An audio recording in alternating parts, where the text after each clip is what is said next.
Well, hello, my darlings, and welcome back to Skyrim with our magnificent Elise. We have double music playing, don't we? Okay, let me pause that for a moment. I thought I had turned off the music in game, but sure, we'll just go with the background music in game. It's fine.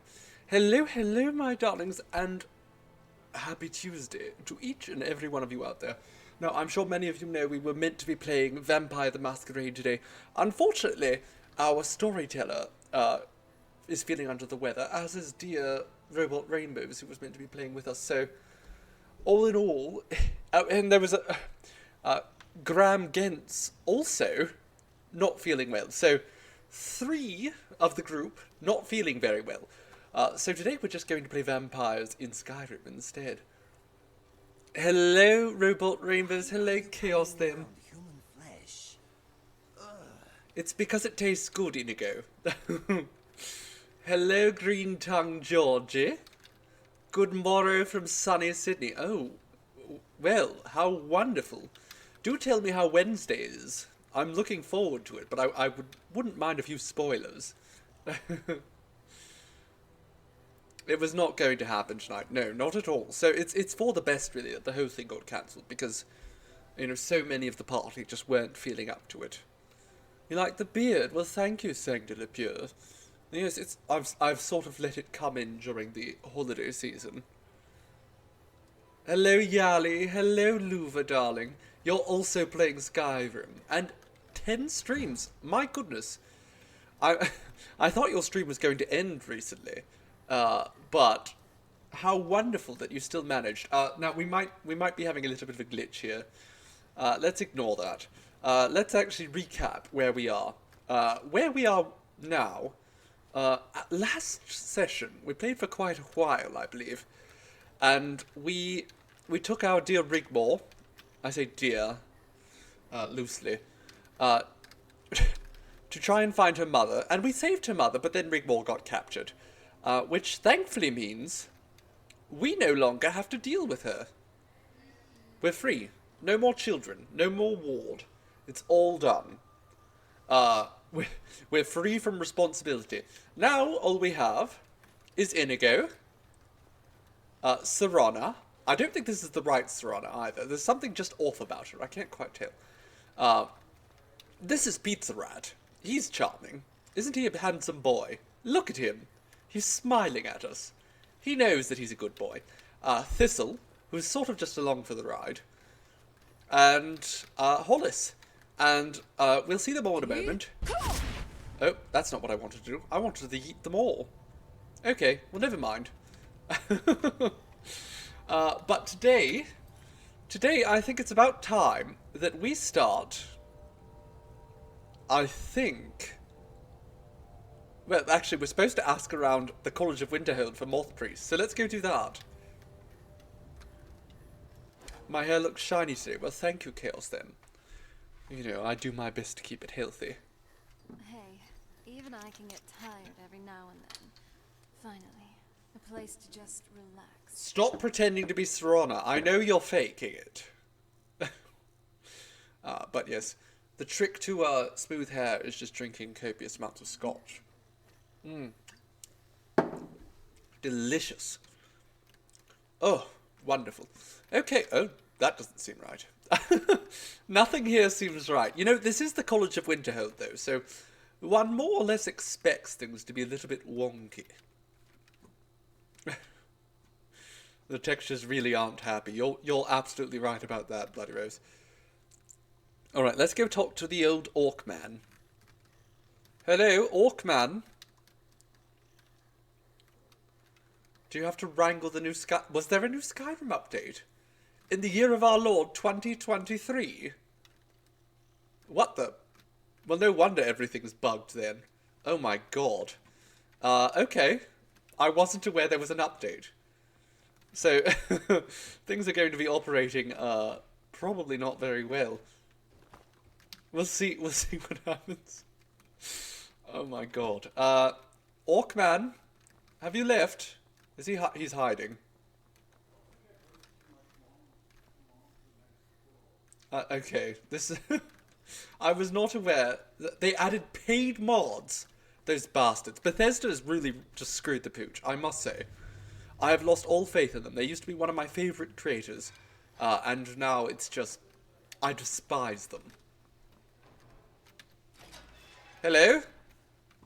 Can we have a chat? Is there anyone I can have a little chat with? Are you down here? Alright, that's the midden. I think everyone's gone. I think the update has meant that everyone is gone. Okay, so we might actually have to change game last minute because my god.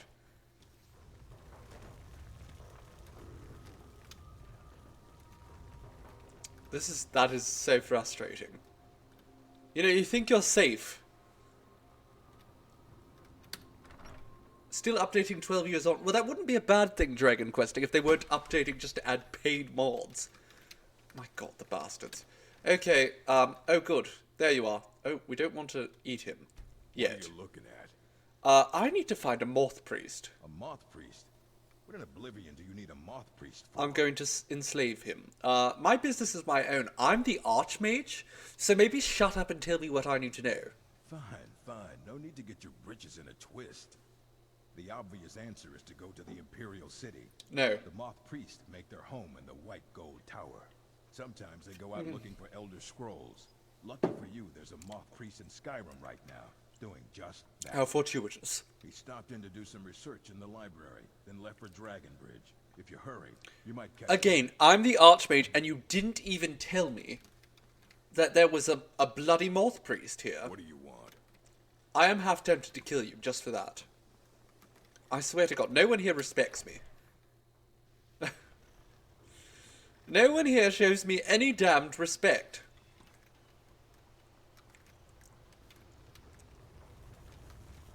It's my bloody college. Okay, we need to go to Dragon's Bridge. Well, we could walk there, or we could just teleport. I'm going to vote for the latter, but let's not teleport directly there. Let's teleport to Dragon Bridge Overlook. I'll twist your britches. Exactly. The Dawn Guard, they're trying to threaten me, letting me know that they're going to send trolls at me. Little do they know, trolls are weak to fire. Where's fake Serana? Amusingly, as a vampire, I am also weak to fire, but that's okay. Hello?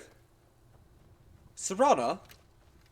Okay, well, one of my companions has seemingly disappeared. That's fine, I still have the cat. You've been playing Skyrim for the last week. Are mods back up finally? I don't know. Amber Petals? I didn't even know there was an update, so, let's see if this just completely caves in on us. I am playing with Mod Organizer, which does sort of keep my mods in a better way than Vortex does. You know, I don't so much have to worry, but we'll see if everything crashes on us, because I have no clue. I did not know that there had even been an update. It didn't seem like there was an update that happened, so... Hello, Gay of Discord. Welcome. I, too, am a Gay of Discord. Now, we might have a little bit of an issue as we walk up here, because we are a wanted criminal. For several reasons. Hello.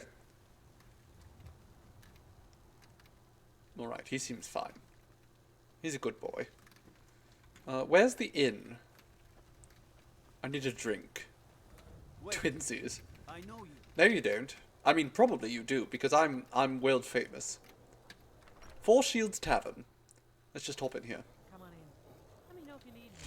I'll take a seat by the fire and I'll send someone over. Okay. I just actually want to know... Stranger. Rude. Something different about you. I can tell. Hope you ain't here to cause trouble. I actually am. Have you heard any rumours lately? They say folly and immortal. No, okay, that's not helpful. Drugger, all matter of undead. Let's go for a little walk. I had absolutely no clue that there was meant to be any updates today. If I look at my map, whereabouts does it say... Okay, what if I metagame and just go exactly... Another quiet day. I need the mithril helmet from the Broomer mod so you can see in dimly lit areas. I'm a vampire. I have Can I help you? night vision anyhow, if I remember correctly. It's fine. We're just going to walk down this way, and I'm just going to do a little bit of metagaming, because I do know where the Moth Priest is. Just going to take a walk. Look, it's raining. If things get really laggy, let me know. Because the rain has historically caused some lag issues. You're here to be queer and cause trouble, and you're already very queer. Someone coming at me? No, it's just Inigo and my rat. It's my rat and my cat. Hello, Jen. Hello, my dear. Oh, hello. What's happened here?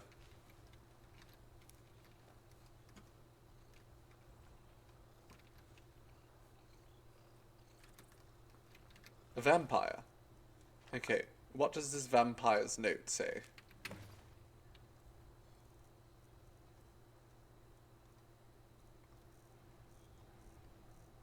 Vampire's note.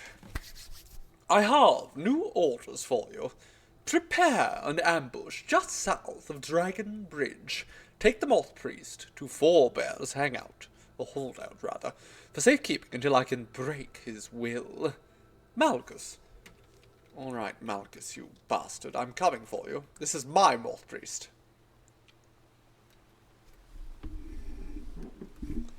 And nothing's going to stop me from eating him. Oh look, another body.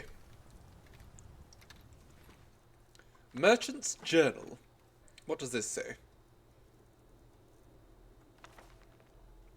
I begged my husband not to go, but he just wouldn't listen. He said if he delayed the shipment even another week, the Legion would find someone else to take it south. Let them keep their blasted money. The road to Whiterun is dangerous these days. Everyone knows it. So many caravans have been attacked. So many travellers vanished into thin air.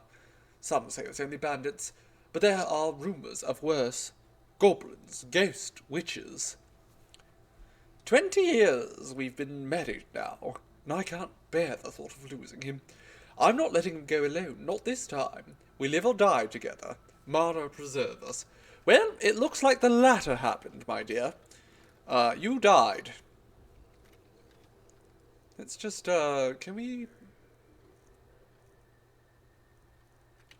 Yes, no, let's just summon a zombie here, just to really, you know, hurt her. I don't know, reanimate corpse, there we go. Come with me, darling. Your soul will never rest. Hello, Luna Waltz. Welcome, darling. Thank you ever so for the follow. You've been back to playing Starfield now with a ton of mods. I imagine that's what one would require to make it enjoyable. I don't think I'm ever going to play it at this point. I had hopes, but sci-fi without heavy fi isn't really my thing. And I heard that basically every named character is marked as essential, which more or less turns me off of the whole thing. If you're... Anyone who's familiar with the way I play games knows that I am very eager to kill anything that looks at me funny. Like this dog. Dead.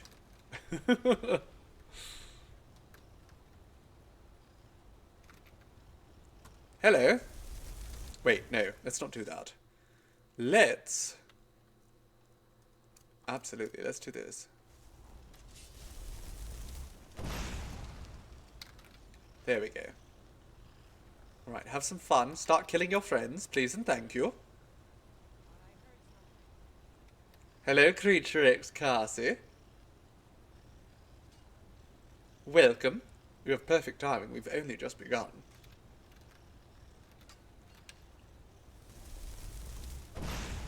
Oh, I missed. Alright, now they're both infuriated. So whoever wins will go on to kill their friend.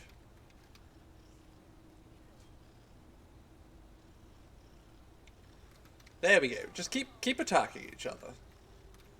Good boys. They're very angry. You need some fantasy in your gaming. I entirely agree, Amber. And I usually lean towards medi-fantasy. I'm willing to play sci-fi if it's very heavy on the fantasy elements. But if it isn't, it just doesn't catch my interest the same. It's Rose! Oh, how wonderful, Rose! I've been hoping we would get to have your company. They're all really angry over there. My goodness. How many are there? Okay, the troll is now angry. Let's fire at that man who's very far away. I still hit him, because I am an excellent sniper. Fun fact, I played a lot of TF2. Specifically so that I could play Sniper and Medic, my two favourite classes. Oh, and Engineer as well.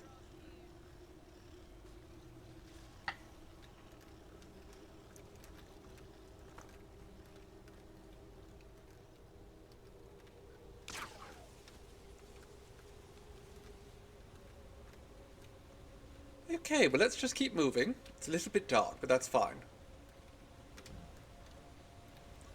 At least until you have to run camp events in your own game. Ooh. Now what are you playing, darling? Right, let's kill this dog. Die, dog. Ooh, meat. Delicious. I will eat this dog. You hate that you heard good boys, and then your eyes looked up from your phone. Oh, hello. Somebody's still here. Not for long, though.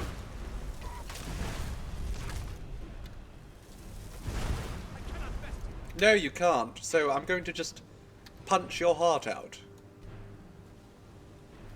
No. Not like this. Exactly like this, darling.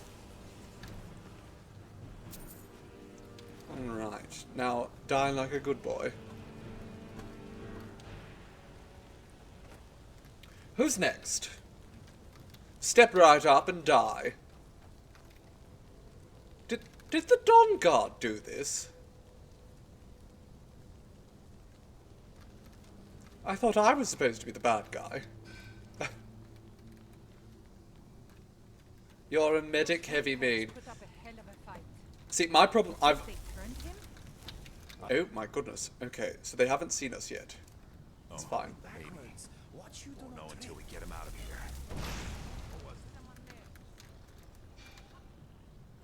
Okay.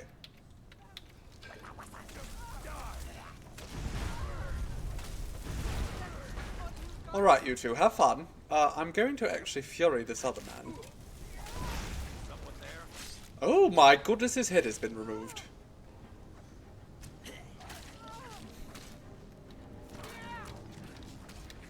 Dawn Guard are the good guys in the same way the Christian Right are the good guys.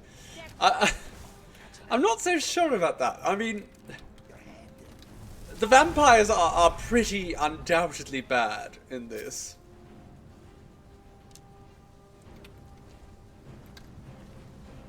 But the Dawn Guard, when you play as a vampire, the game seems to go out of the way to make it look like you did the right thing. Okay, let's take all this. Waystone focus. I mean, I don't care if I did the right thing. I'm specifically trying to play as a villain here. Frankly, I'd prefer I didn't do the right thing. Okay, that's maybe good. Staff of Decomposition. Curses a non-botanical target for 66 seconds, allowing allies within 11 feet of the target to absorb 15 points of health per second. I don't think that's how decomposition works, but sure. Usually it makes people sick, not the other way around.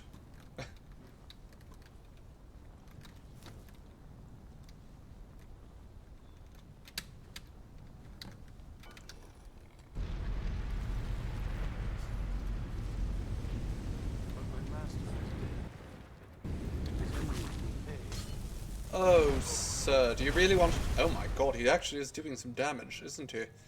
Okay, well, let's just take a little potion of health.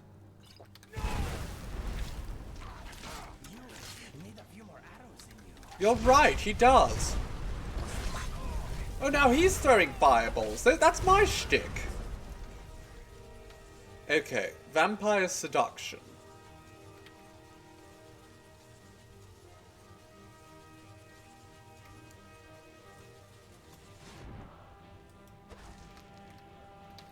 I am not afraid of you.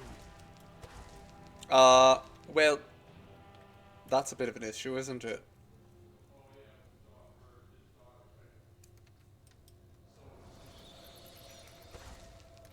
Okay, Your kind are a blight upon Tamriel, monster.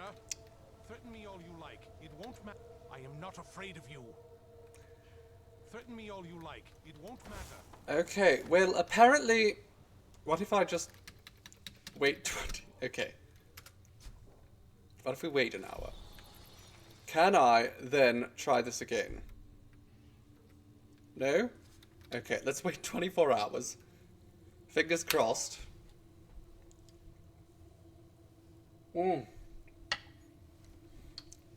I forgot how smooth Johnny Walker Red is. So good. It's like juice.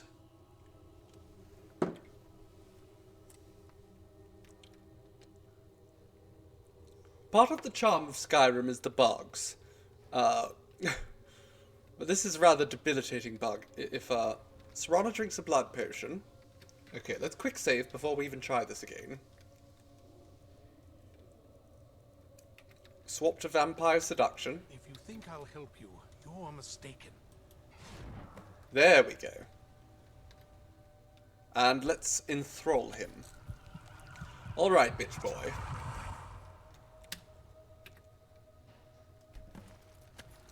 Let's just feed off him twice. I'm a hungry girl.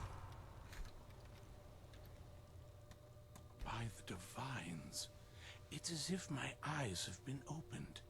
I am blinded by the light of your majesty. I must obey you. That's what they all say. What would you have of me, master? Get down on your knees. No. I command you to travel to Castle Volkihar. Certainly. Where can I find this castle? What do I look like, a navigator? It's off north somewhere. I will set out at once, then.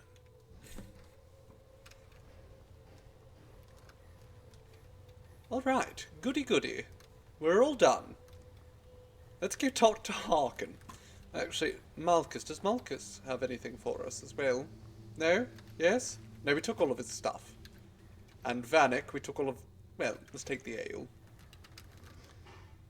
And then, just for fun, have a lovely trip.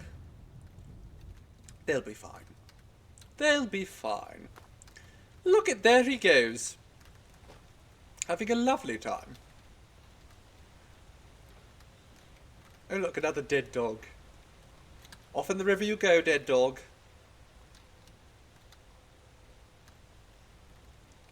You can go join your friend. Have a bath. You stinky animal.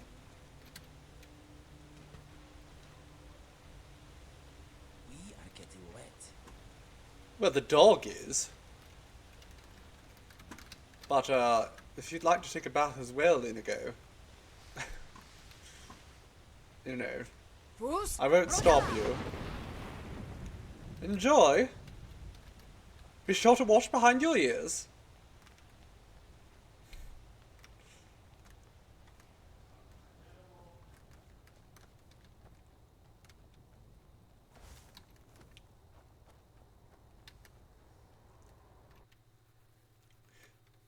Up north somewhere, 10 into 4, I'll find it. Oh, 10-4, I'll find it, you mean. I mean, if he can't find it, what use is he? He's supposed to be a bloody moth priest. Can't he consult the Elder Scrolls or something? Or the Ancestor Moths?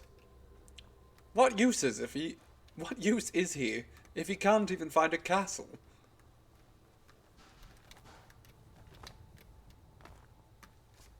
Right, let's do constant quick saves, just to make sure that things don't collapse on us because we're playing with an outdated version of Skyrim. Okay, which direction? This way, I think. Oh, seems like we have a challenger. How amusing. Hello! Oh, the Dawn Guard! How cute. Oh, they really think they're people, don't they?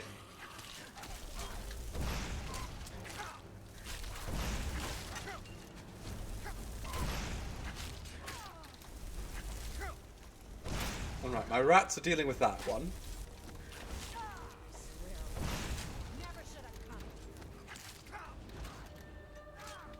I'm just going to tuck myself back here for a moment. It's fine. They'll all deal with each other. It's perfect.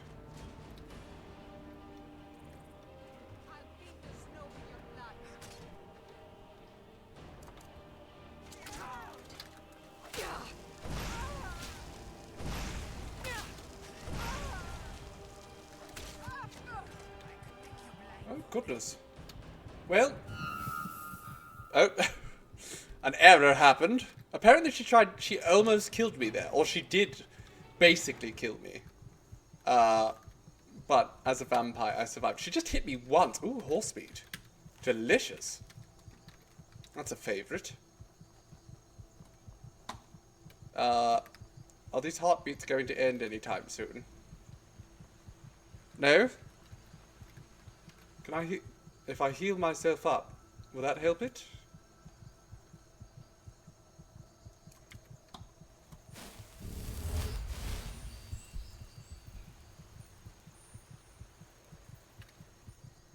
Okay, well let's actually just reload before the Dawn Guard attacked me, because I don't want that annoying me for the rest of the game. Oh look, more script errors. How fun. Okay, well let's just charge directly into the fray. Alright, you bastards, come out. I know where you are. I know you're here. And I'm ready to eat you. I'm going to suck your blood. And then you can suck my, well, not blood. Right, they've all been enraged now. So let's just let them kill each other.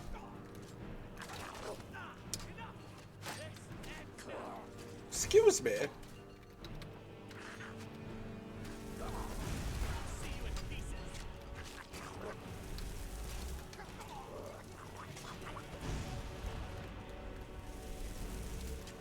Go for it, Hollis.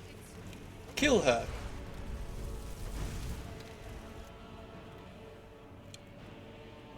Stab her in the shins. Goblin mode time.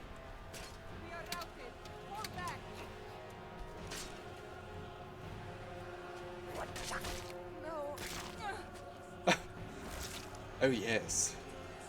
Oh yes. Alright, no heartbeat this time. Perfect. Flawless work by me, as always.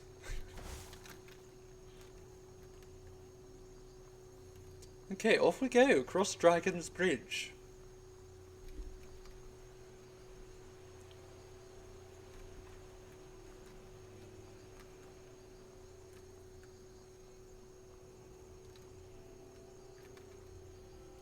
Do I have Unrelenting Force selected?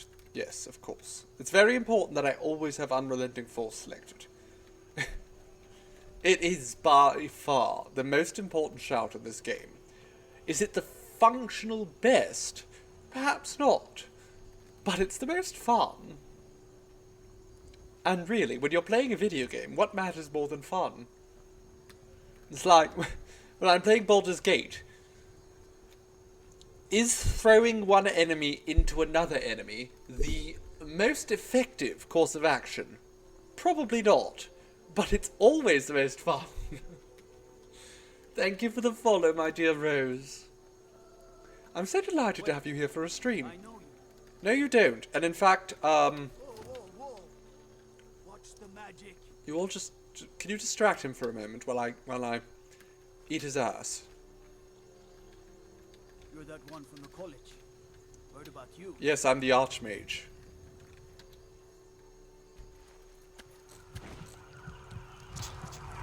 How many people can I kiss? Well, I only have 2 lips.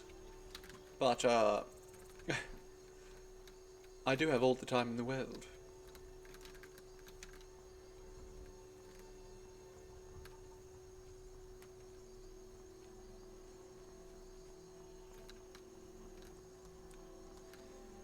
Okay, well, we have to go north. Let's do another quick save. We're going to be doing those frequently because I'm not certain about the stability of the game. You have the attention of a goldfish, so you do not tend to do well paying attention to streams. Well, I entirely understand that, darling. It's my greatest flaw as a streamer, is that I really can't watch other people stream. I can't. I wish I could. But I just can't. Oh my god. Hello? Also, there's a bear there. Hello?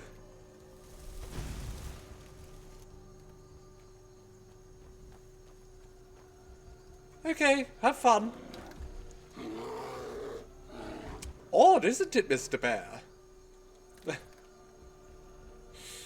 You won't have any problems here. Is it because I'm just so pretty?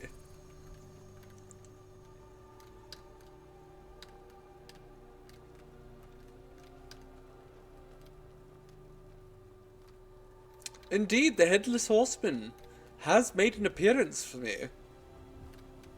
I didn't actually realise he started his journey this far north. I knew he ended it somewhere just slightly north of Whiterun, but I didn't realise he started the journey this far north. Okay, well there's sort of undiscovered areas over here, so let's just go this way. I'm feeling adventurous. I always am feeling adventurous. Hello? Ooh, Spriggans! Let's see if we can, snipe them.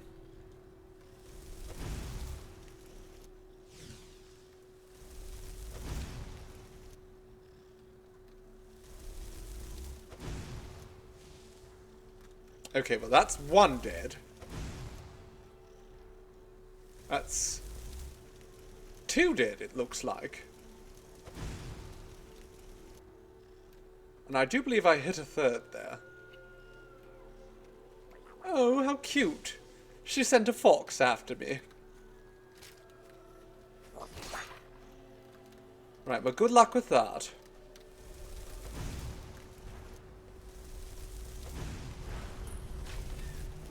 She's dead. She's dead.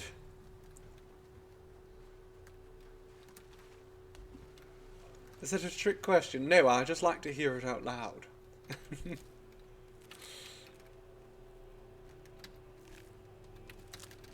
You know, I just love the attention.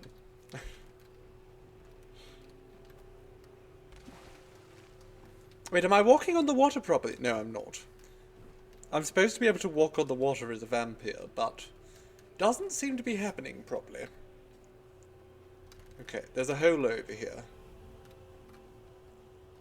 And as we say, any hole is a go.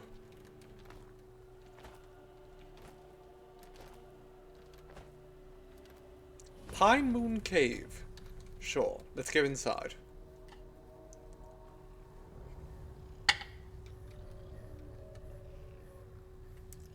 I hear many Awu boys. Hello, Awu boys. I'm going to roast you.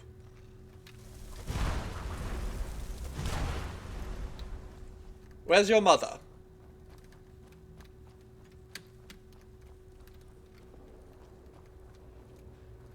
I mean, I suppose I'm their mother. I'm the den mother, after all. Oh, look, a vampire! Like me! Hello?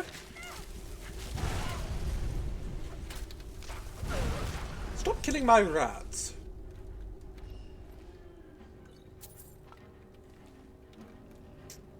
Okay, so we have 2 vampires over there, it looks like. What if I hit this one with the Fury spell, and then I just hide here? Da da da da da da da da da. Da da da da da da da da da da da da da da.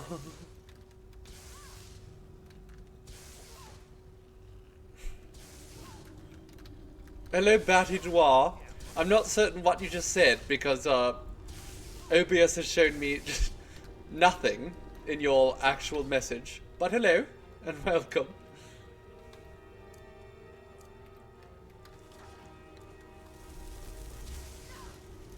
Okay, so there's a master vampire here. One of them's about to die. Now, thankfully, I know that vampires are quite weak to fire, being one myself. Okay, just a little bit more magicka and that should be good.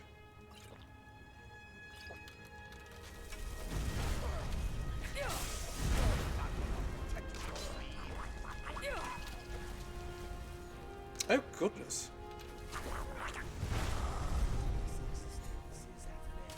You're squeaking along with some bat emojis. Ah, I see. I blame ABS. I probably need to update it. Much like I apparently need to update Skyrim. But I was not aware of. Oh, look, bones. Lovely. How delicious.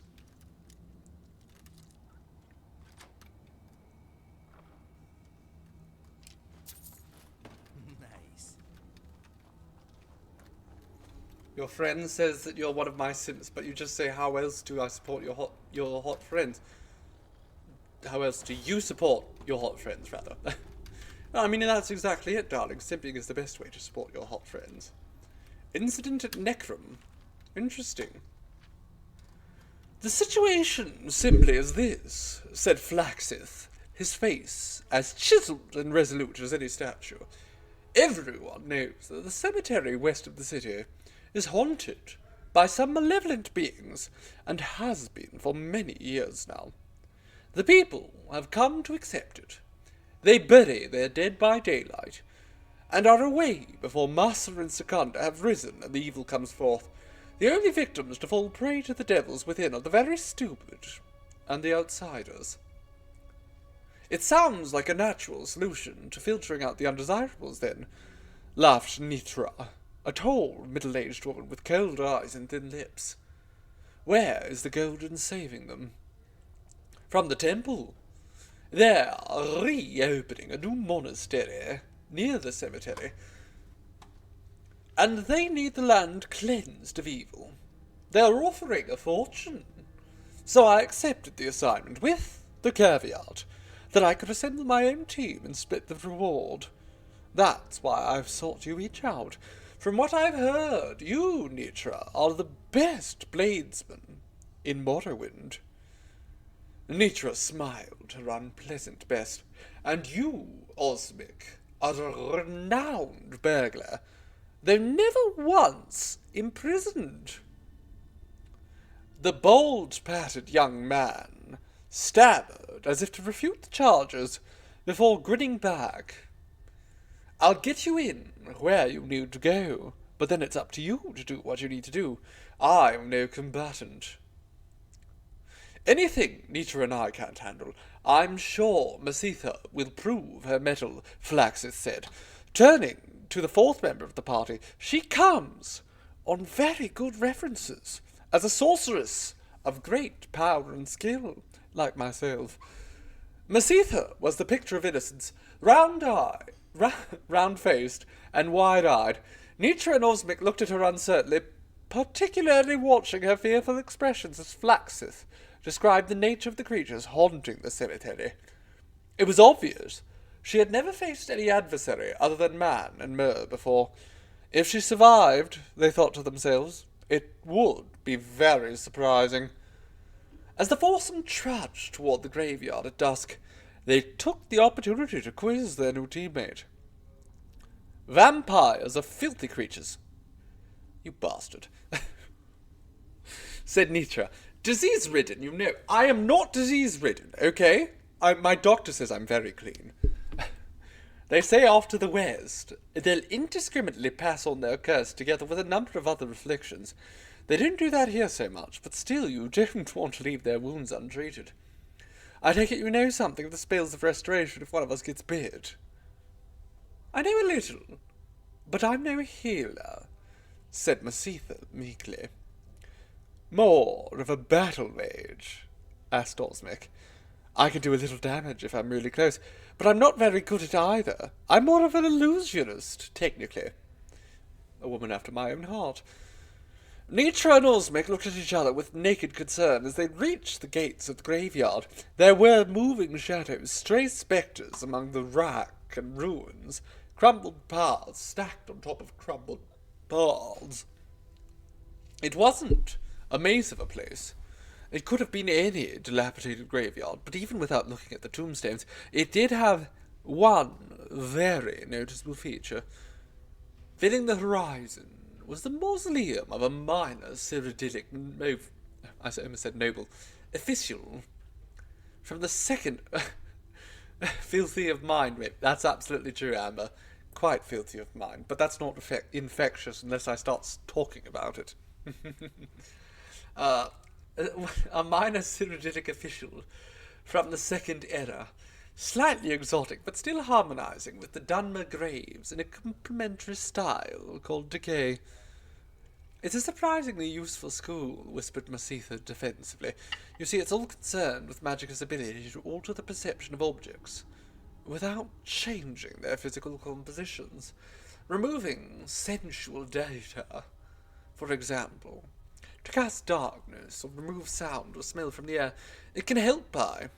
A red-haired vampire woman leapt out of the shadows in front of them, knocking Flaxith on his back. Nitra quickly unsheathed her sword, but Masitha was faster.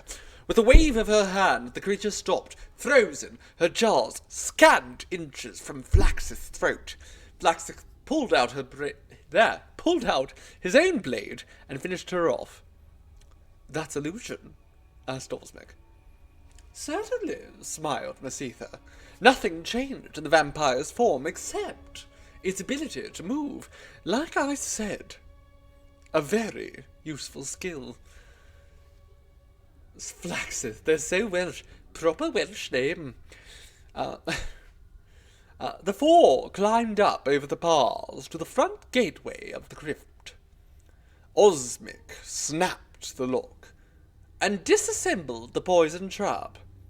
The sorceress cast a wave of light down the dust-choked corridors, banishing the shadows and drawing the inhabitants out. Almost immediately, they were set on by a pair of vampires, howling and screaming in a frenzy of bloodlust. The battle was joined, so no sooner were the first two vampires felled that their reinforcements attacked. They were mighty warriors of uncanny strength and endurance, but Masitha's paralysis spell and the weaponry of Flaxith and Nitra clove through their ranks. Even Osmic aided the battle. They're crazy, gasped Masitha when the fight finally ended and she could catch her breath. Quara, the most savage of the vampire bloodlines, said Flaxith. We need to find and exterminate each and every one. Delving into the crypts, the group hounded out more of the creatures. Though they varied in appearance, each seemed to rely on their strength and claws for attacking, and subtlety did not seem to be the style of any. Oh, goodness. Skipped a page. When the entire mausoleum had been searched, and every creature within destroyed, the four finally made their way to the surface. It was only an hour till sunrise. Exterminating vampires, they're no fun. I agree, Viking Rail fan. They're absolute buzzkills. True sticks in the mud.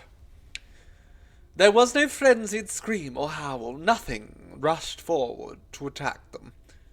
The final attack, when it happened, was so unlike the others that the questers were taken utterly by surprise.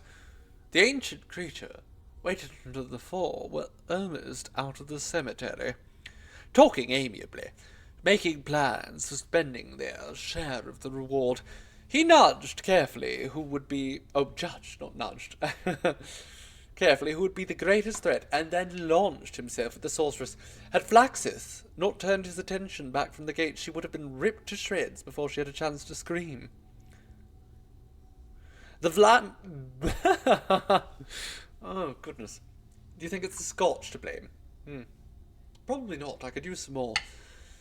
The vampire knocked Masitha across a stone, its claws raking across her back, but stopped its assault in order to block a blow from Flax's sword.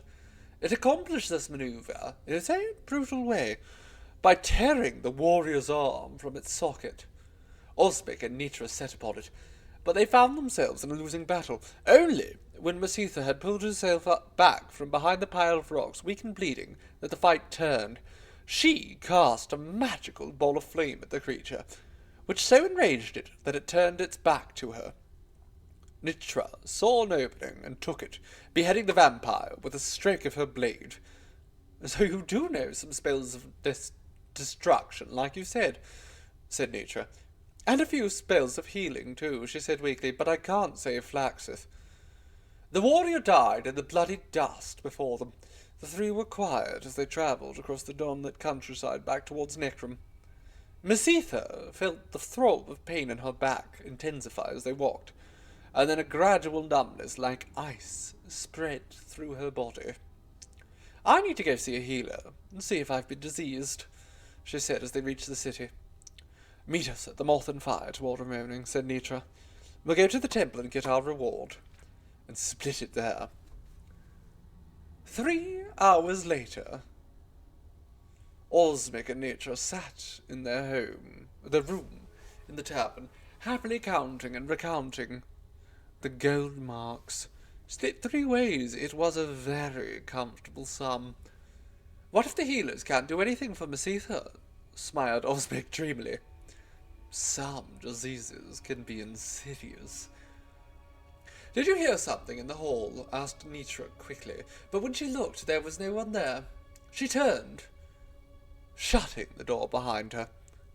I'm sure Masitha would survive if she went straight to the healer, but we could leave tonight with the gold.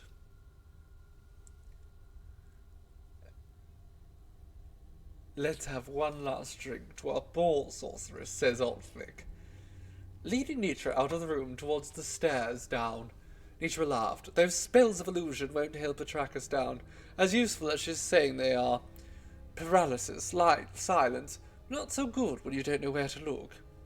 They closed the door behind them. Invisibility is another spell of illusion, said Masitha's disembodied voice. The gold on the table rose in the air and vanished from sight as she slipped it into her purse.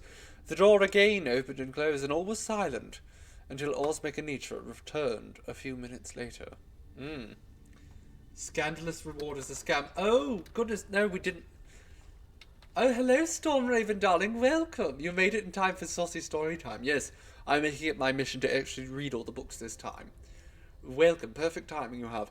Yes, the scandalous reward, we were supposed to be having it set up. Unfortunately, the audio files were terrible. I didn't know that it was already hooked up or anything of the sort. But yes, don't use that yet. There's nothing to it. Eventually, we will have that fixed. I just wasn't content with the end result, so we're still working on it. Thank you for reminding me to save my dear Bloody Rose. And, as Chaos Them says, drink. Bounce works. Yes, all the other ones should be working. It's just Scandalous is going to need to be fixed still. It will be, in time. It wasn't meant to be implemented yet, so I'm not certain why, but you know what, I'm not going to fuss about it right now. It's not that important. Just don't waste your points, my dears.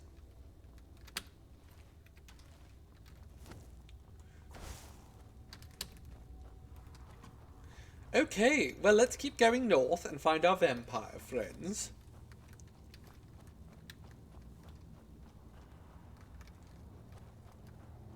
You are scandalized. It's true. It's a scandal that it's just not working properly.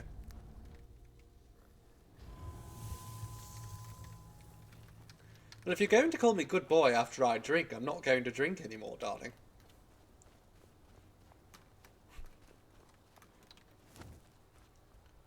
Good is the last thing I want to be. And I think with this much hair on my face, I can hardly be considered boyish.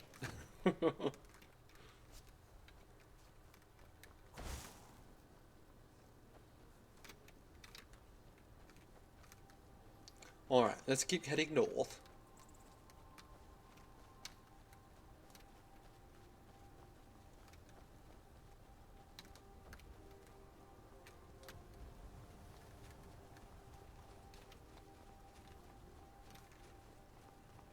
Is there anyone here? Anyone here who wants to die? Because God knows I want to kill. Lost Echo Cave. Okay, well let's go in here because... Okay, you know what? No, no distractions. No distractions. We must continue our path north. Oh look, a troll. He doesn't want to pay the troll toll. Unfortunately for him, he's particularly weak to fire.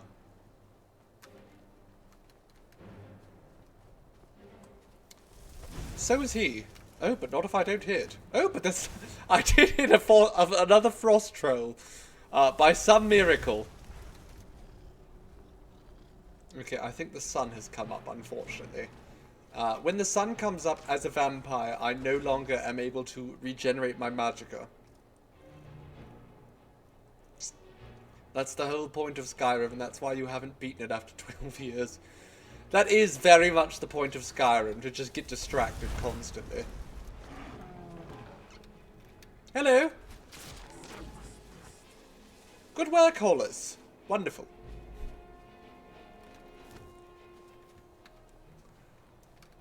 But, you know, we have a story to tell today.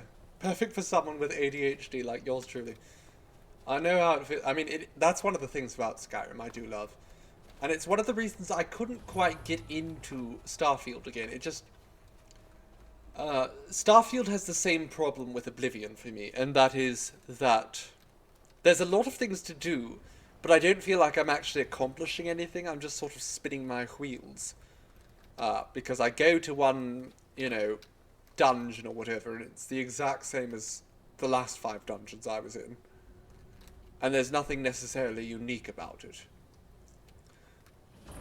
Skyrim, and to some extent, well, not to some extent, entirely, I would say, Fallout 4, do an excellent job of... Excuse me, who are you lot? Okay, let's do a little quick save before things go bad. Who are you people? Oh my goodness. Bandits? Right, who wants to live?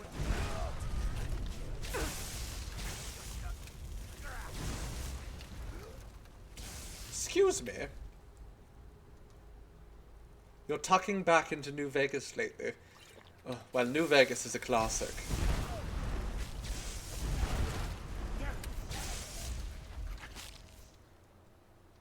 Hello? I'm sorry, did you just call me a slur? Is this a dark elf?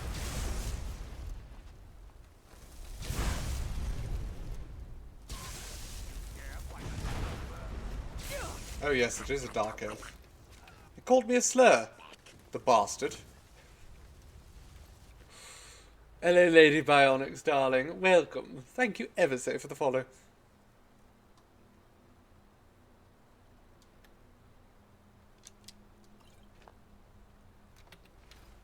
Morrowind is the best Elder Scrolls game. Also, Daggerfall Unity is like Skyrim in terms of Starfield in terms of scale, but better in many ways. I don't really care about scale anymore. You know, I've kind of just...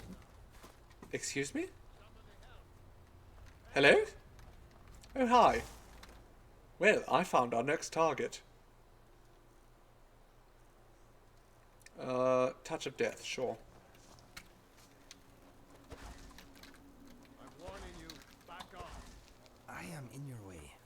I'm sorry. Actually, Inigo, you're behind me. Not in my way in the slightest. Time for wages. Alright, rats. Eat that man.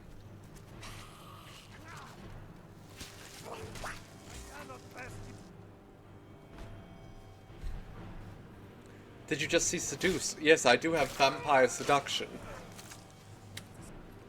I don't use it much, though. Because I'm seductive enough already. I don't need it. It's silly. For someone like myself. Another Nern route. We are only one away from our goal, and then we can give them to Ingen. It's a bit absurd that Ingen needs to ask us to fetch alchemical ingredients. I mean, she is the daughter of the wealthiest person in all of Riften. Straight up Temple of Doom, that fella. Exactly. Kali Ma. Oh, that's a dead crab. You've heard of head crabs. Now get ready for dead crabs.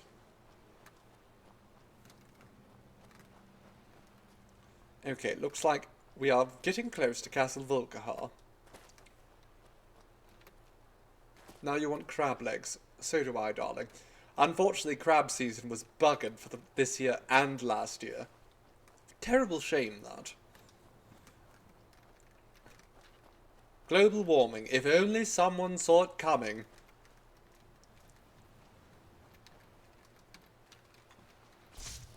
I'm not entirely sure. Well, they did say it was mostly related to the mating season being ruined by the heat, but apparently Alaskan snow crabs need... Oh my god! I just showed up here, and immediately I'm under attack. How dare they? It's just a scout. He picked the wrong place to be scouting. Rip. Apparently Alaskan snow crabs. I'm sorry, what happened? Hello? Is there someone up here? There is, isn't there? Oh, goody. I love it when they're on top of a tower. Oh my goodness. Okay, he did die. I thought he survived that. But apparently it's been too warm for the Alaskan snow crabs to mate properly. So the season has been cancelled. So I expect crab legs are going to be a bit more expensive for the next little while. If they are even accessible.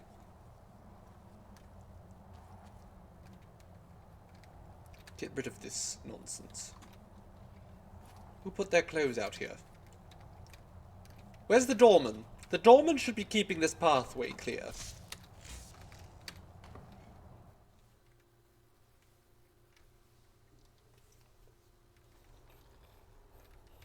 Alright. Hearken! We found your moth priest. Well done. Somehow I knew it would be you who found our moth priest. Of course, I'm so competent. Yes, I see that. I trust his capture was not too difficult. It was a cinch, really. They tried to stop me, but they posed no real threat. I wish I could have been there to hear the sounds of their screams.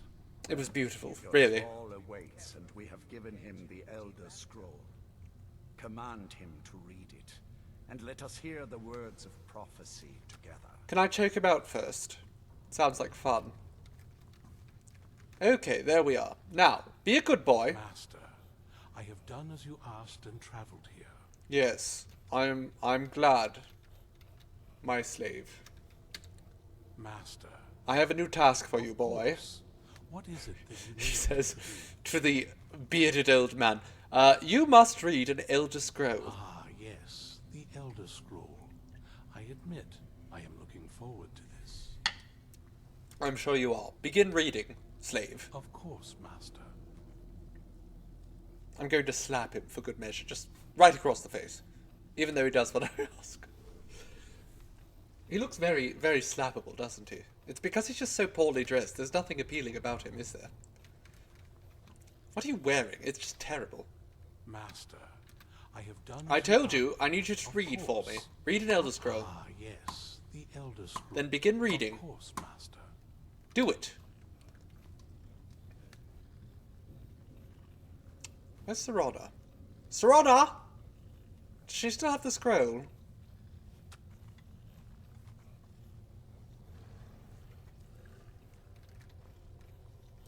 Fus, Roda!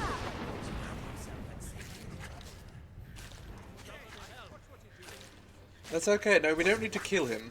We just need to beat him up. We need to rough him up a little bit and remind him who's boss.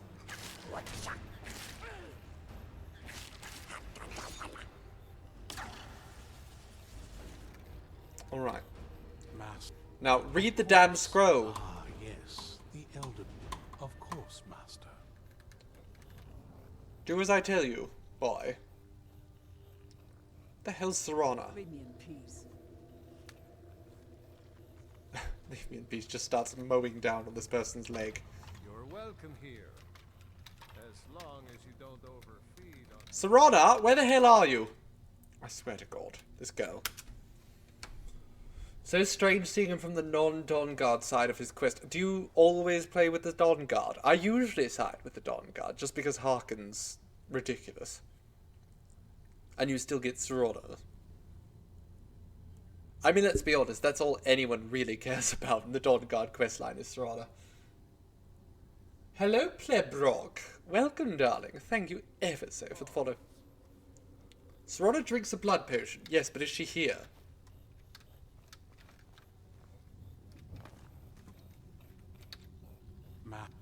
Of course.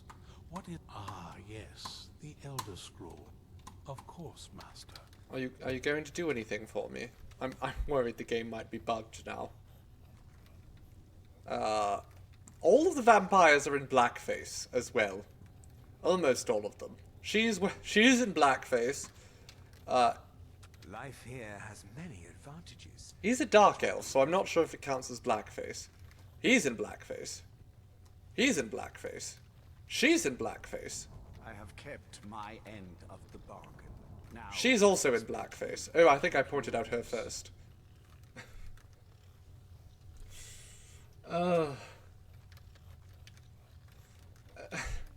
Literally just realized today I have a Twitch. I don't advertise it very well. Master, I have done as you Okay, asked and give me a moment. I'm not sure what to do here. There's all sorts of bugs involved. You know what? We're just going to leave this be for now. All vampires have blackface. They're all Al Jolson impersonators.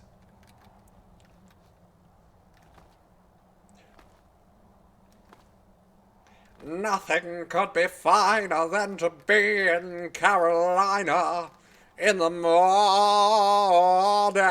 That was atrocious.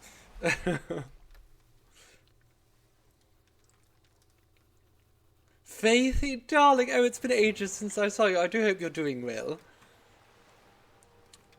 Better than we're doing. We've lost Serana. I mean, it's fine, but still. Okay, well...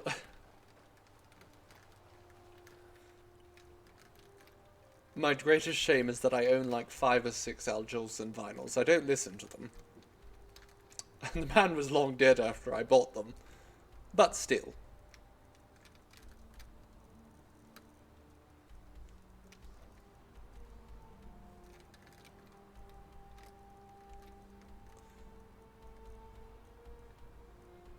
I also have some Elvis vinyls, and he was atrocious as well. So where are we going now? You know what? Bugger it all. Let's just go to Blackreach.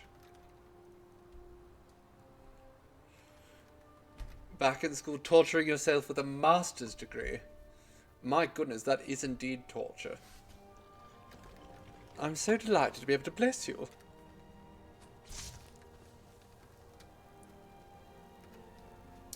It's okay. We're just going to ignore. We're going to ignore the vampires for the moment. We're going to do something that they were going to tell me to go do anyhow. Metagaming some more.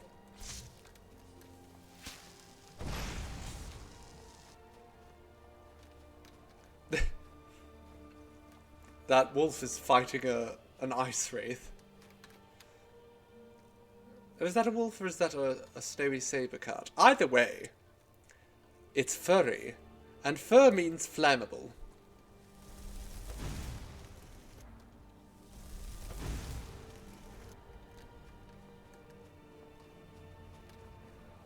The lady who worships up on the hill. Azura.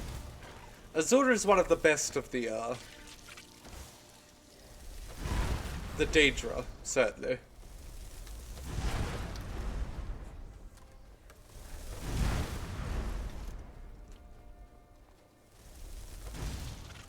People say her and Meridia are the good Daedra, but it's worth noting that Meridia is more than willing to absolutely manipulate humans to her own means, just as much as all the other ones. But then again, I suppose Azura is constantly manipulating everyone as the goddess of fate.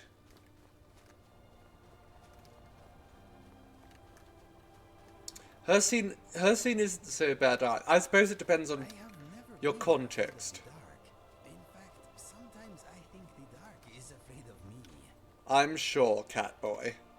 Fus, Roda! How are you with heights?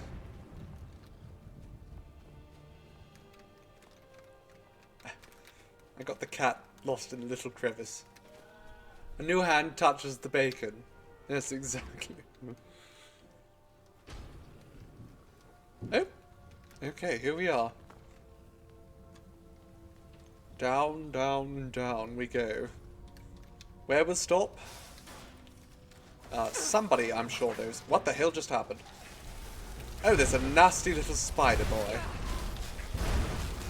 He's dead. My rats are fighting the other one. Good work, rats. It is rather depressing, isn't it? Inigo is great. I mean, one of the best mod followers.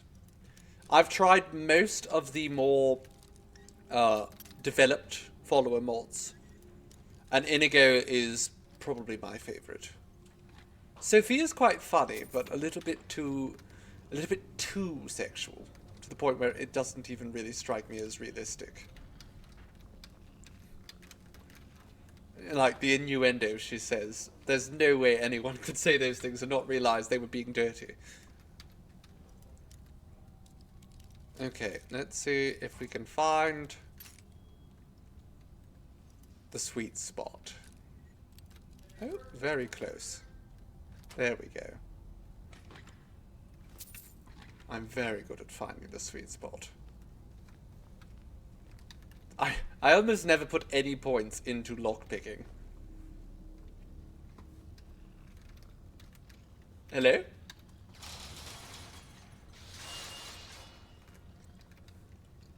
But that's no fun. There was nothing there for me to stab. Okay, rats. Deal with the orb boy. Oh, goodness.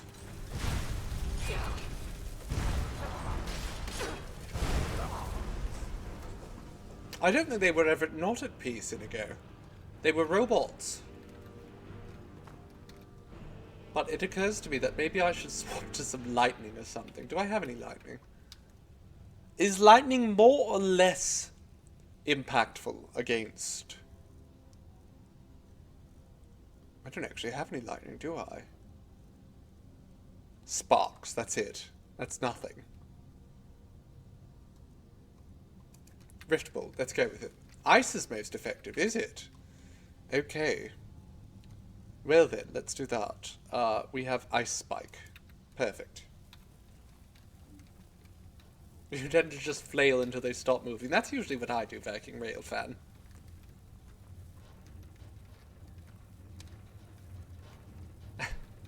Your housemate bought a lock-picking kit, and your skills from years of Skyrim do not translate to real life. That is disappointing. My sympathies, Stormraven.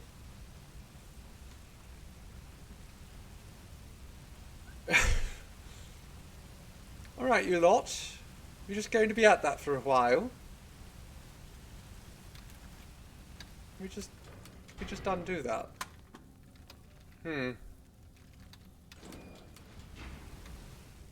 What if?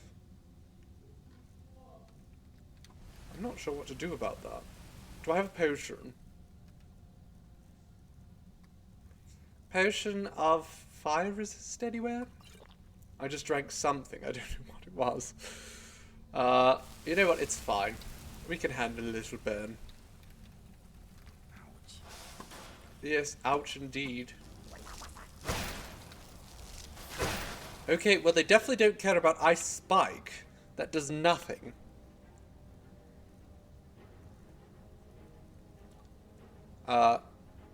Let's try the a wave of fire.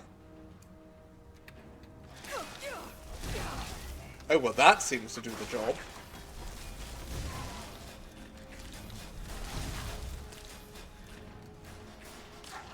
This place is not very welcoming. You're not wrong, Inigo. It is quite a crude place, isn't it?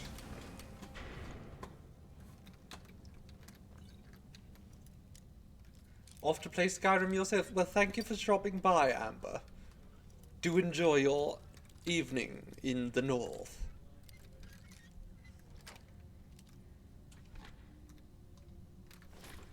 Excellent work.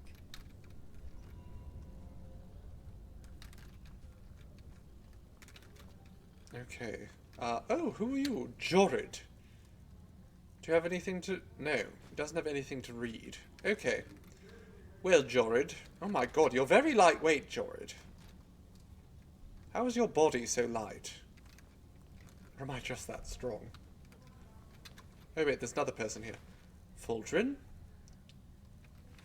There's some venison. I do like venison, but, you know, as a vampire, I can't really eat much right now. Okay. That was it. Light as a feather, stiff as a board. Exactly. Okay, so there's the other entrance. So let's just go this way. I think we have to actually climb back up again. So let's... Oh my god. I thought perhaps I had a place I could teleport to up there. I don't.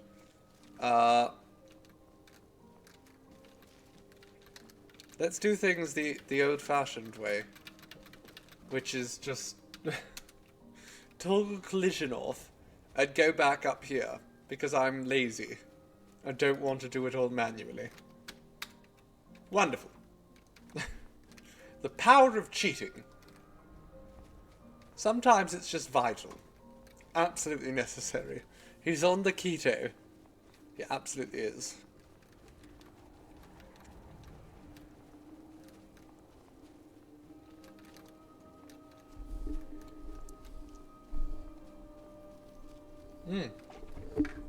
Delicious. So, just to let you all know, because the Vampire the Masquerade stream was cancelled for this evening, we will be revisiting it next week. That's the 12th, at the same time on the Balsamic Games channel. So, we won't be missing out on it. It's just going to be later. You know, but good things come to those who wait, and I'm sure you darlings can be quite patient.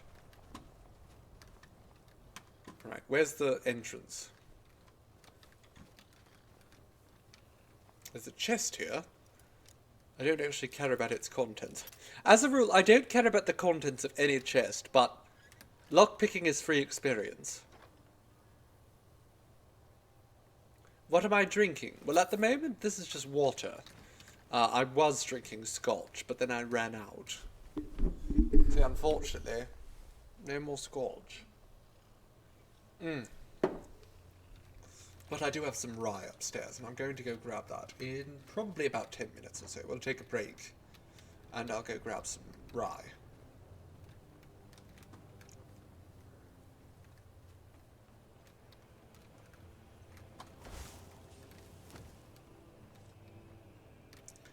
Alright, off into Ulfhand. Aftland? What's it called? Ulftand. Bloody dwarves. They're bloody dwarfish.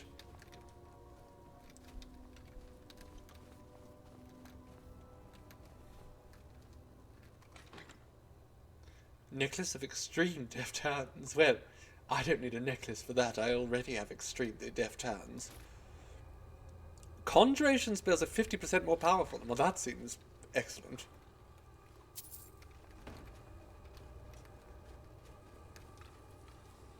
Oh goody, blood everywhere.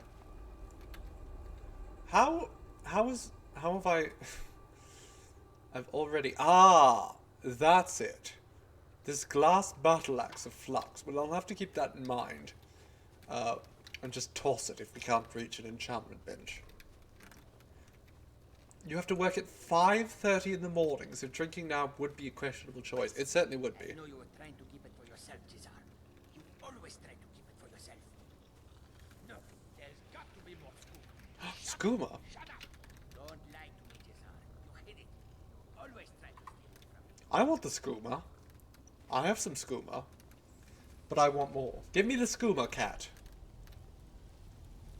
By the way, it would be nice to get a visit from Skooma Cat. Glass doesn't sound like the best material to make a weapon out of. I believe in the context of the game, glass is akin to obsidian. Roughly. Maybe I'm misremembering that. Still not perhaps the sturdiest weapon, but very sharp.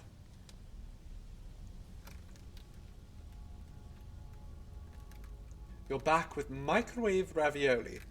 Ooh, well, that sounds good. Ravioli, ravioli. Give me the forvioli.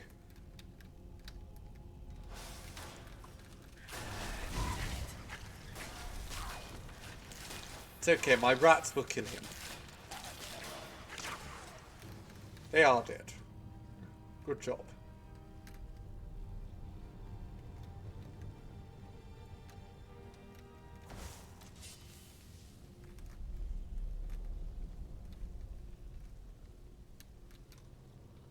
Hello?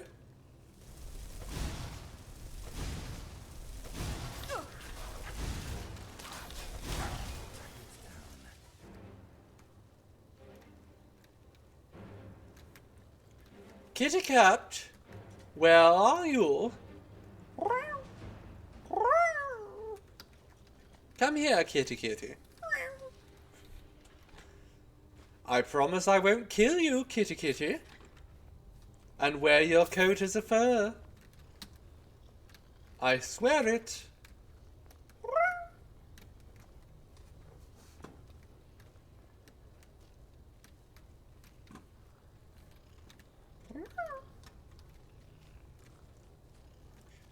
Alright, cat boy, get here. Now, quickly. Cat boys were meant to serve. No, I'm telling you what to do, so get here. Oh dear, another spider.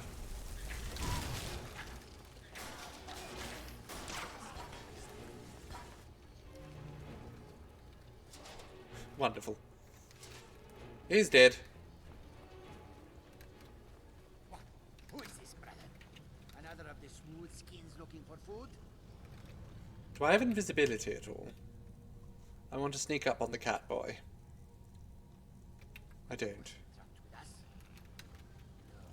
No. You must be the one who took my... Is someone there? Alright, cat boy. You made the wrong choice. My rats are going to eat you now.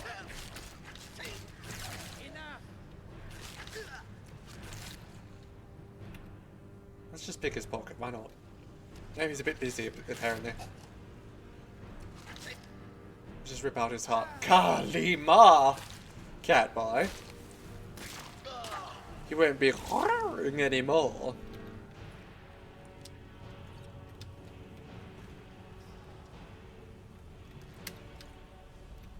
So many potions of ultimate healing. The soul went to elsewhere. This one is at its wit's end. I signed Jedar in myself up for this expedition to try and get him clean of the skooma. I brought a small supply to try and bring him down slowly, but the storm has had us trapped in the glacier for weeks. The others have not caught on that this one with fur should not shake so much from the cold, but I've run out of the little skooma I brought, and Jadar is getting pretty bad. It started hallucinating creatures coming out of the ice and the ruins. The elders are starting to think he may be behind Valley's disappearance, but I know he would never do something like that. Well, maybe he did. Ooh, wine. Chug it. Let's chug. Let's drink all the wine we have. Sure, let's eat the dog meat too.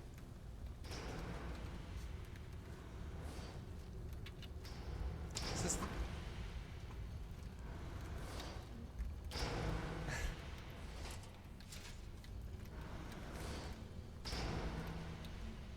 Hello? My throat hurts after doing that Khajiit impression. Not as bad as when I do a Louis Armstrong impression, though. That's bad.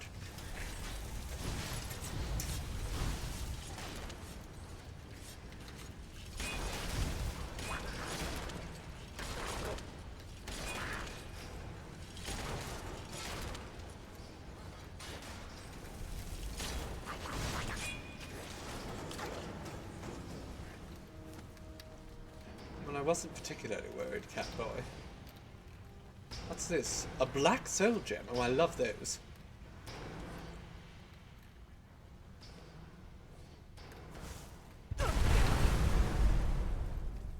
We hope at some point in the Elder Scrolls we get to see the Dwemer again. I mean, I suppose if we hopped back, it might be possible. I think the consensus, which I fully agree with, is that they have been zero-summed. Because Vegeta's lozenge if you have coin. I have a lot of coin, actually. Quite a bit there.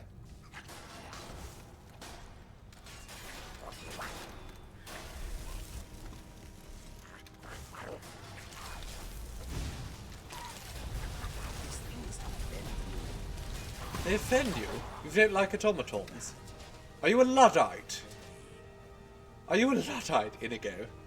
He's offended by machines. Moon sugar lozenges sound like something that would exist. That does exactly. That sounds perfect, actually. A moon sugar lozenge sounds absolutely splendid right now. Or more scotch. That's always nice on the throat. Thank you for the reminder to hydrate, Rose, my dear. I have a terrible memory for it myself. Especially while playing these games. Ring of Triumph. Take up to 11% less damage from enemy attacks the further their health falls below 50%. That doesn't seem all that useful, but we'll take it. My inventory is very full. Inigo.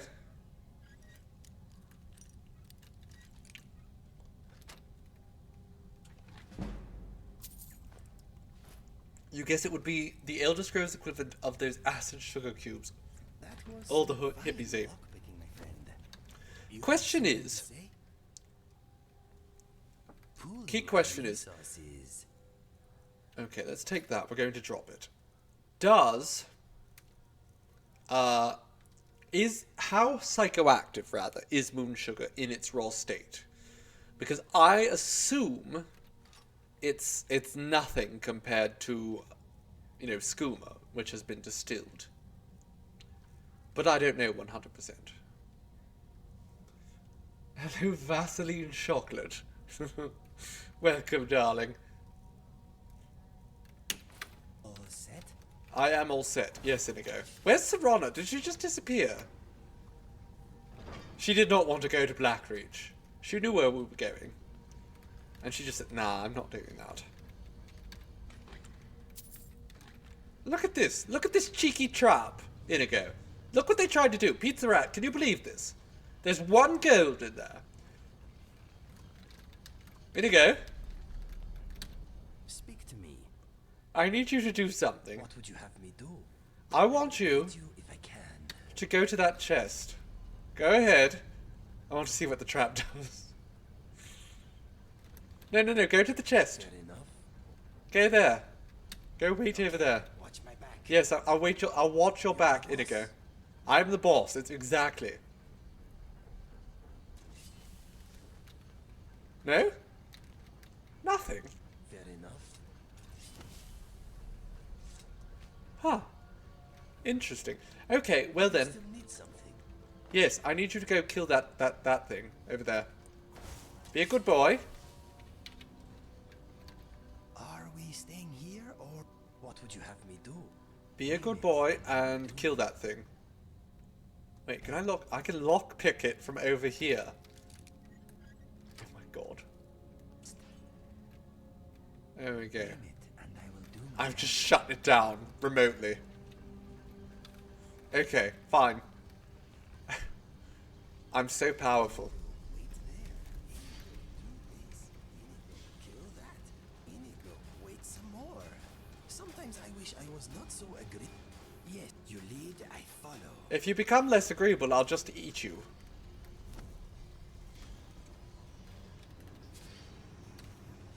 I'm not afraid to eat a pussy. Cat.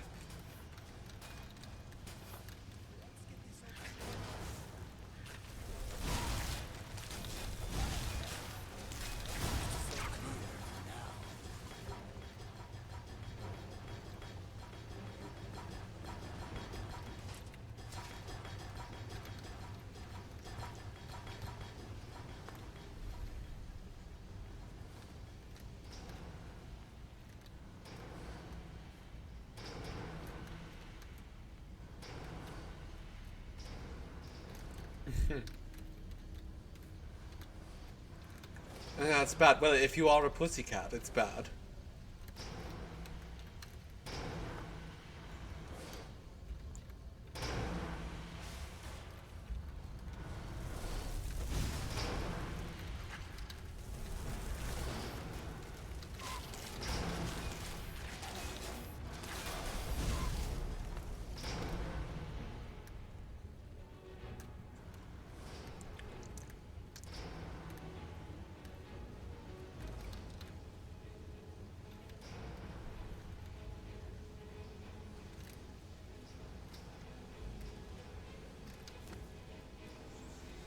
Alright, let's do a little quick save.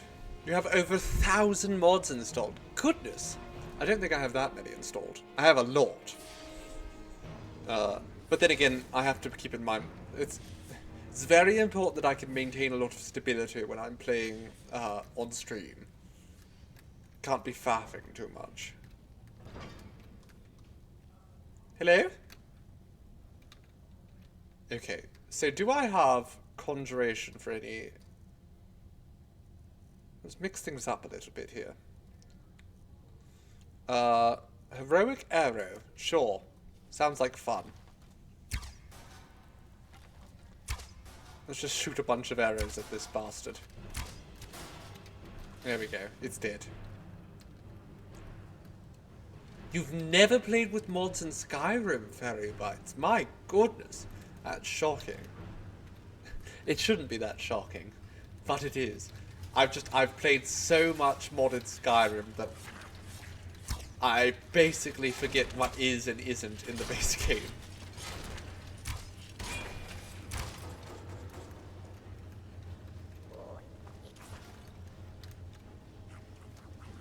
Skyrim's alright in its, you know, unedited state, vanilla and all that. But why be vanilla when you could be so much more? I am lost. It's too dark here. I am... Oh my god, what has happened? Oh, there's a chest. You've never played this game, Rose. Skyrim is a lot of fun. I mean, even 12 years later... 12? Yes, 12 years later, it remains one of the finest... well, to say it's one of the finest RPGs isn't necessarily honest, but the finest action RPGs available. It is incredibly entertaining. And very, very good once modded. It's good without the mods, but it handles mods very well. Okay, well I see there's traps on the floor here, so I managed to get hit by one.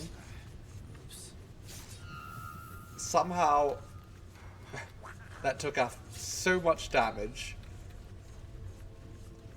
Okay, let's just pretend that didn't happen.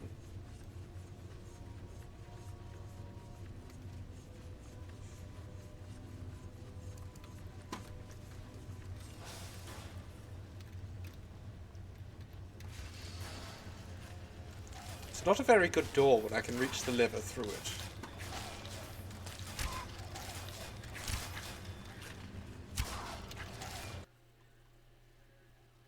And the game crashed.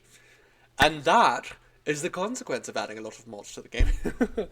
So, I am just going to... that's the perfect timing, actually, for me. I'm going to take a little break.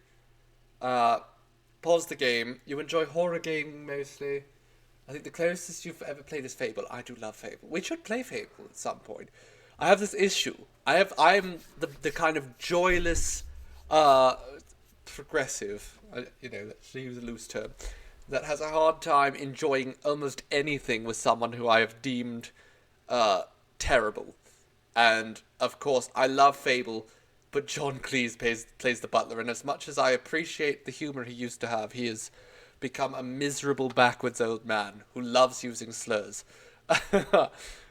So it's kind of hard to appreciate him the same I used to, but he is a minor part in that. I really shouldn't hold the entire game in such disdain just because of him, because it is fun. It's very fun. Fable 3 at least. Again, I don't know if he's in the earlier ones, but I don't even know if my computer would run Fable 1 or 2. Anyhow, Skyrim has just crashed on us. So, because Skyrim has just crashed on us, I'm going to get it reloaded again, but I'm going to go refresh my water and be back in probably about 5 minutes. It probably won't take much longer than that for Skyrim to get but he's only in 3. Alright, but 3 is also the one where you get to turn the orphanage into a brothel, which makes it the best one. I mean, what could be better than that? Fuck them kids. All that matters is giving, you know, the sex workers a place to ply their trade. They're far more important than a bunch of kids. Ugh. Children. Terrible.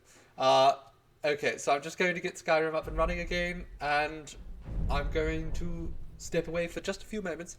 I will be right back, so don't go anywhere, my dears. Mwah. Well, hello, darlings. Oh, my goodness. OBS has been giving me so much trouble here. Okay, let's get this music paused. Bit loud. There we go. Hello, I am back. Skyrim is back, and indeed, Luva is right. As Bloody Rose says, not in the bud. That does not cause children. Although, won't stop me from trying. That's not even a euphemism anymore.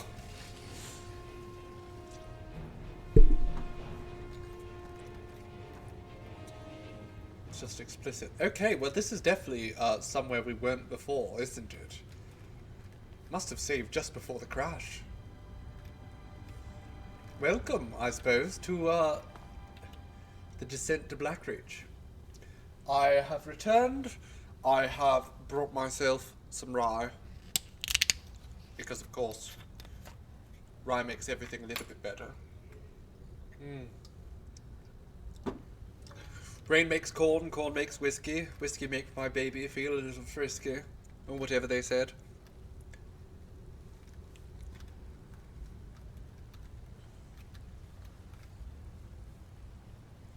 Just because it wasn't open doesn't mean... Just because it won't happen doesn't mean one shouldn't try. Exactly, Fairy Bites. Exactly. You can get that twink pregnant. Just keep at it.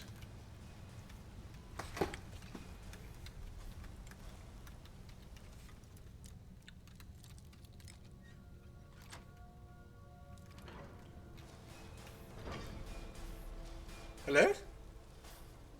Sir?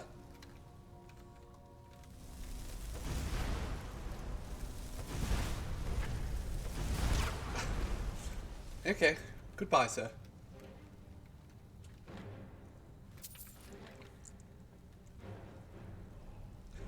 Okay, we have an expert lock here. I love a good expert lock. Always a good test of my lock picking skills. The deftness of my fingers. Let's see if I can find the sweet spot. Okay, we are very close.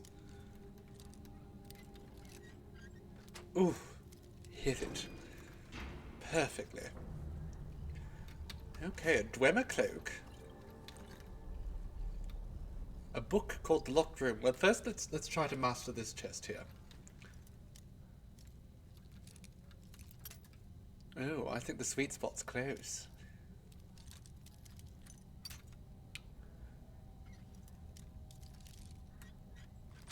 Master lock third try. I am marvelous, aren't I? Conjure Skeleton Champion. Summons a Skeleton Champion that gains plus 10% attack damage for each nearby enemy. Up to 5 for 110 seconds. Okay, well let's take both of those. I'm definitely going to read that book. Not that book.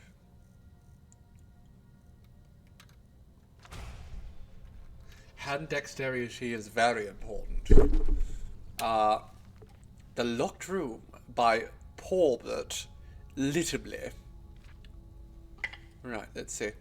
Yana was precisely the kind of student her mentor, Arthur Camus, despised, the professional amateur. He enjoyed all the criminal types who were his usual pupils at the stronghold, from the common burglar to the more sophisticated blackmailers. Children and young people with strong career ambitions, which the art and science of lock-picking could facilitate. They were always interested in simple solutions, the easy way, but people like Yana were always looking for exceptions, possibilities, exotica. For pragmatists, like Arthur Camus, it was intensely vexing. The Red Guard maiden would spend hours in front of a lock, prodding at it with her wires and picks, flirting with the key pins and driver pins, exploring the hull, with a sort of casual fascination that no delinquent possesses. Long after her fellow students had opened their test logs and moved on, Yana was still playing with hers. The fact that she always opened it eventually, no matter how advanced the lock was, irked Arthur Camus further. "You are making things much too difficult," he would roar, boxing her ears. "Speed is of the essence, not merely technical know-how. I swear that if I put a key to the lock right in front of you, you would still never get around to opening it." Yana would hear Arthur Camus' abuse philosophically, or bear, rather, not hear. She had, after all, paid him in advance. Speed was doubtless an important factor for the picker trying to get somewhere he wasn't supposed to go with the city guard behind him, but Yana knew it wouldn't apply to her. She merely wanted the knowledge. Arthur Camus did everything he could think of to encourage Yana to move faster. She seemed to perversely thrive on his physical and verbal blows, spending more and more time on each lock, learning its idiosyncrasies and personality. Finally, he could bear it no longer. Very late one afternoon, after Yana had dawdled over a perfectly ordinary lock, he grabbed the girl by her ear and dragged her to a room in the stronghold far from the other students, an area they had always been forbidden to visit. The room was completely barren, except for one large crate in the centre. There were no windows, and no other door, except for the one leading in. Arthur Camus slammed his students against the crate and closed the door behind her. There was a distinct click of the lock. "This is the test for my advanced students," he laughed behind the door. "See if you can escape." Yana smiled and began her slow process of massaging the lock, gaining information. After a few moments gone by, she heard Arthur Camus' voice again call out from behind the door, "Perhaps I should mention that this is a taste of speed." You see the crate behind you? It contains a vampire ancient who has been locked in there for many months. It is absolutely ravenous. In a few minutes' time, the sun will have completely set, and if you do not open the door, you will be nothing but a bloodless husk. Yana rather, thought massaging was going to be misogyny. Yana considered only for a moment whether Othkamu was joking or not. She knew he was an evil, horrible man, but to resort to resort to murder to teach his pupil. My tongue's not working, so I need more whiskey. To resort to murder to teach his pupil. The moment she heard a rustling in the crate, any doubts she had were erased. Ignoring all her usual explorations, she jammed her wire into the lock, thrust the pegs against the pressure plate, and shoved open the door. This is a very, very sexual read. I don't know if that's just me who's getting that out of this, but something about this. Othkamu stood in the hallway beyond, laughing cruelly. So now you've learned the value of fast work. Yana fled from Othkamu's stronghold, fighting back her tears. He was certain that she would never return to his tutelage, but he considered that he had taught her, at last, a very valuable lesson. It works better with more, that's interesting. It does, actually. In my experience, I tend to speak more clearly and enunciate the more liquor in my system. Liquor? I barely even know her. When she did return the next morning, Othkamu registered no surprise, but inside he was seething. I'll be leaving shortly, she explained quietly, but I believe I've developed a new type of lock, and I'd be grateful if you'd give me your opinion of it. Othkamu shrugged and asked her to present her design. Some Elder Scrolls books are horny. They are very horny, but nowhere near as horny as the... Actually, we might have the lusty Argonian maid somewhere. Perhaps we should do a reading. I was wondering if I might use the vampire room and install the lock. I think it would be better if I demonstrated it. Othkamu was dubious, but the prospect of the tiresome girl leaving at last put him in an excellent and even indulgent mood. He agreed to give her access to the room for all morning and most of the afternoon. She worked near the slumbering vampire, removing the old lock and adding her new prototype. Finally, she asked her old master to take a look. He studied the lock with an expert eye and found little to be impressed with. This is the first and only pick-proof lock, Yana explained. The only way to open it is to have the right key. Othkamu scoffed, yet Yana closed the door, shutting him in the room. The door clicked, and he began to go to work. To his dismay, the lock was much more difficult than he thought it was going to be. He tried all of his efforts to force it, and found that he had to resort to his hated student's method of careful and thorough exploration. I need to leave now, called Yana from the other side of the door. I'm going to leave, and, I'm going to bring the city's guard to the stronghold. I know that it's against the rules, but I really think it's for the welfare of the villagers not to have a hungry vampire on the loose. It's getting dark, and even though you aren't able to unlock the door, the vampire might be less proud about using the key to escape. Remember when you said if I put the key to the lock right in front of you, you'd still never get around to opening it? Wait, Othkamu yelled back. I'll use the key. Where is it? You forgot to give it to me. But there was no reply. Only the sound of footfall disappearing down the corridor beyond the door. Othkamu began to work harder on the lock, but his hands were shaking with fear. With no windows, it was impossible to tell how late it was getting. Were minutes that were flying by, or hours? He only knew that the vampire ancient would know. The tools could not stand very much twisting and tapping from Othkamu's hysterical hands. The wire snapped in the keyhole, just like a student. Othkamu screamed and pounded on the door, but he knew that no one could possibly hear him. It was while sucking in his breath to scream again he heard the distinct creak of the crate opening behind him. The vampire ancient regarded the master locksmith with insane, hungry eyes, and flew at him in a frenzy. Before Athkamudai he saw it, on a chain that had been placed around the vampire's neck while it had been sleeping, was a key. Burn. And that's what you get. How fun. Okay. I feel like there was something valuable in here that I've already forgotten what it was. Inigo? Where are you, darling? I tried to say dear and darling at the same time, and I said dar. Bar and dar. Hello? Is someone down here? Inigo, are you fighting someone? What's happening? I can't see anything. Oh! There's one of these nasty little buggers.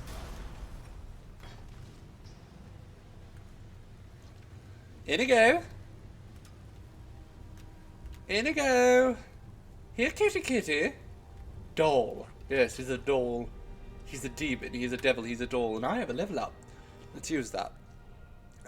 Perhaps we should... Actually, no, let's increase stamina slightly. Now, illusion. What's this? Activate sleeping victims to project yourself into the dream, improving their disposition towards them. High disposition may earn you quest discounts and gifts. Chance to fail and alert the victim based on skill. Okay, that doesn't seem entirely... Wait, what's this? All spells you cast from any school of magic. Absolutely, we're taking that. Silent? I can shout silently. I love the idea of that. Hello, weird little animals. Have you seen Inigo?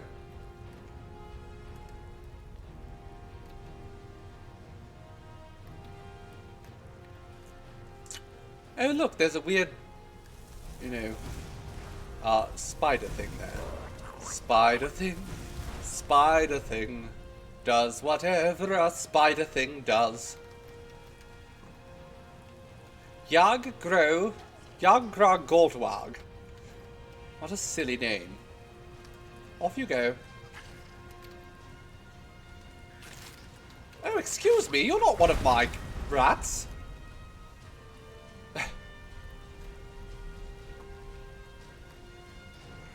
It's very hard to see, isn't it? Silent but deadly Thum. I can now unrelenting force people off a cliff without them even hearing it. Okay, perhaps we should use a spell. Mage light? Candlelight? I don't know. There we go. Candlelight. Absolutely. That's the right one.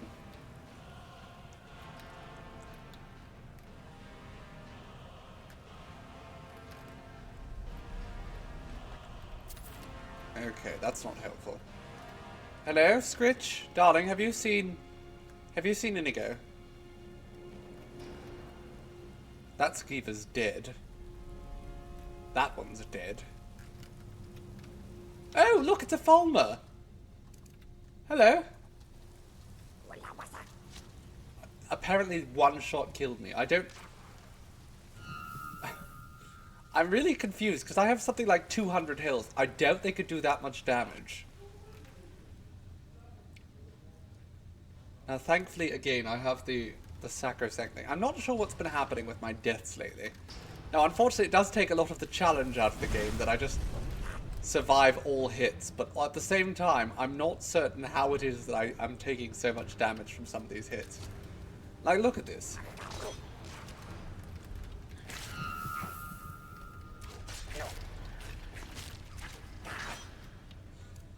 I don't know what to do about this.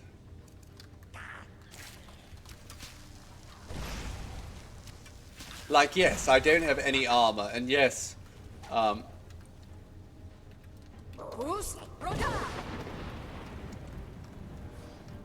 health isn't my primary stat, but I do have 300 health. One would think that I could take a hit or two. I really need to see what's going on with that. Weapons enchanted with brain hemorrhage.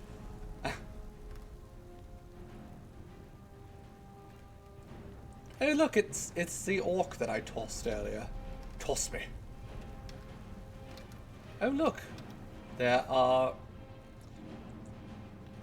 Okay, what happens if I fury him? There we go. Right, they're going to start killing each other now. Just going to skirt around that.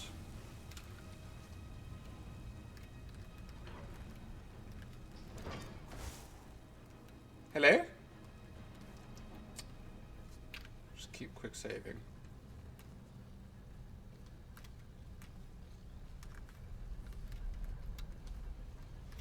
Oh look, another Fulmer. Can I make him afraid? I'm curious. Can they be frightened? Apparently not.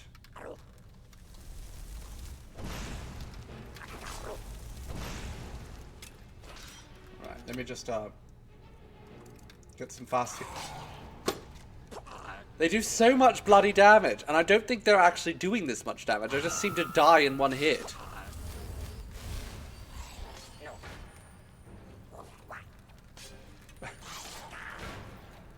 I'm not sure what's happening there. I think, you know, I'm getting to the point where Skyrim has become such a buggy mess for me. This might be the last of our Skyrim streams purely because it's just becoming such a disaster to play.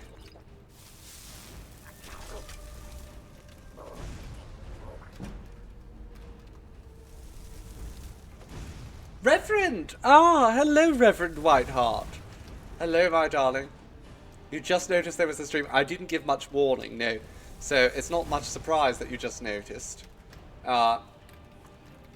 As you no doubt know, we would originally be planning to play Vampire the Masquerade on the Balsamic Games channel. Seriously, that does so much damage. How is that possible? But unfortunately, Andrew's not well today.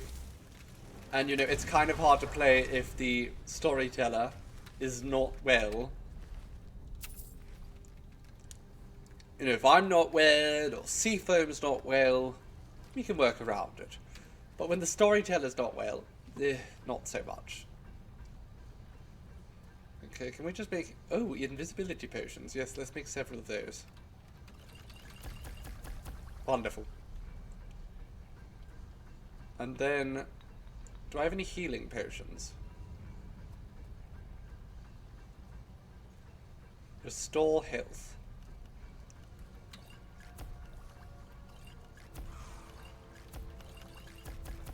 Sure.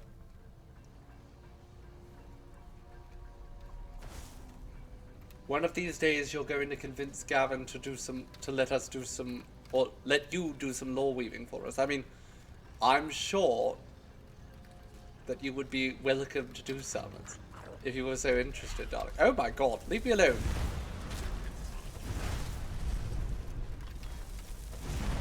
You weird snow elven bastards. Team Fancy. Oh god. It did go rather well, didn't it, Inigo?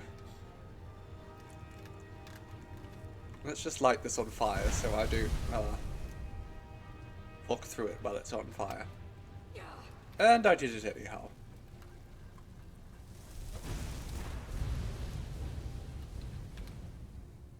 Let's pause for a second.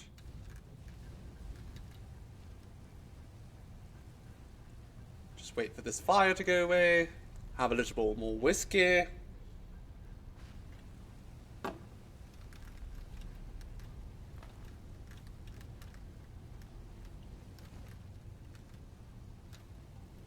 You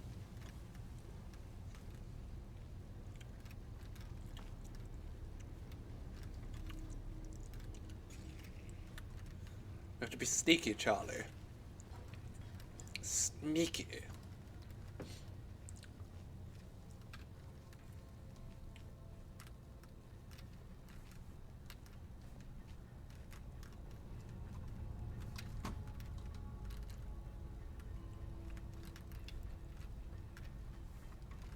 It's so dark. I have no idea where I'm going. Semi-lurk mode, just escaping work. Escape quickly, dear Storm Raven. We need you. You're such wonderful company. Die. Not you, Storm. These lot.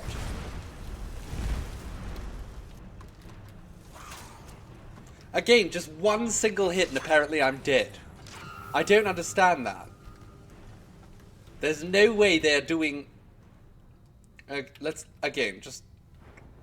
300 damage. There is no way they are doing 300 damage in one hit. I refuse to believe it. Something's wrong. And this is why, again, we're probably going to, stop playing Skyrim in the not-too-distant future. It's just gotten a little bit messy. A little bit confusing. I don't want to play a game where I'm not taking any damage. Or rather, where I can just pop back to life every time I take damage. But at the same time, at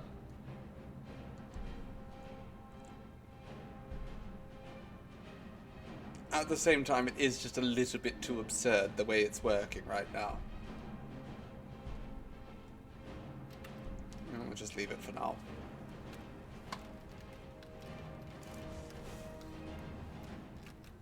Let's make sure we have Unrelenting Force equipped. It's one of the reasons why I play Skyrim and then we don't end up doing it.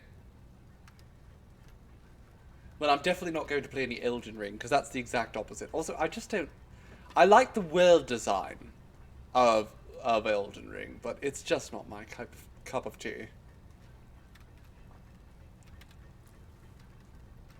I'm not a fan of decimated worlds. Exactly. Taking that much damage is excessive. There's no way that they have that much damage through one hit to kill me.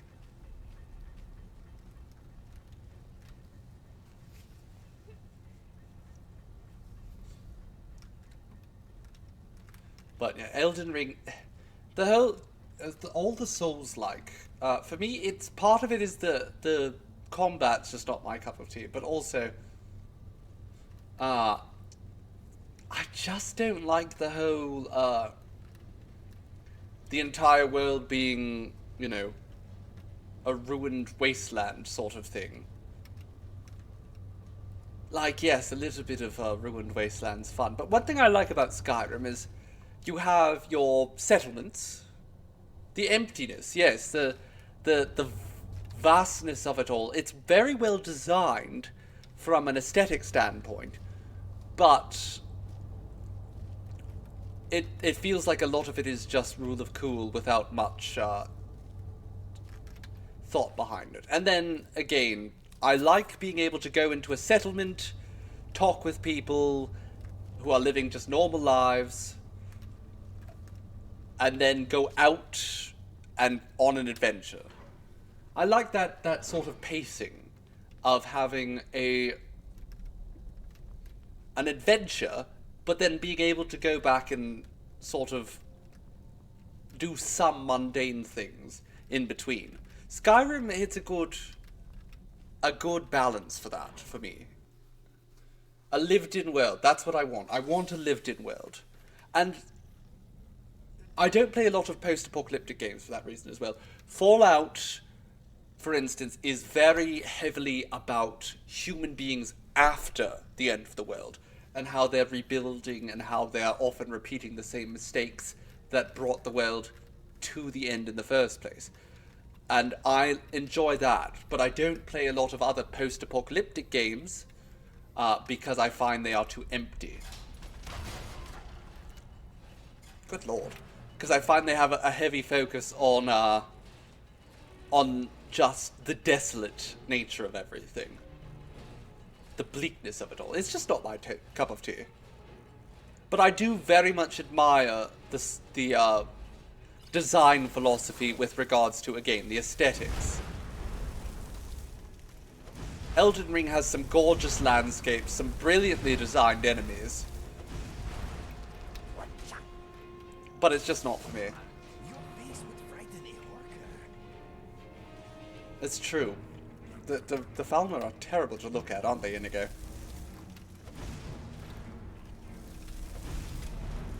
He's dead.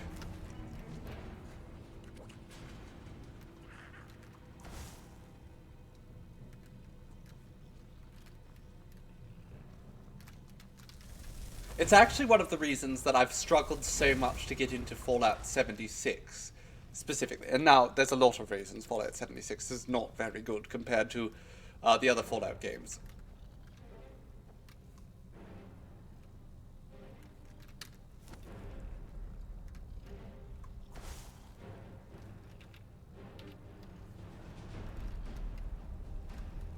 Oh, hello.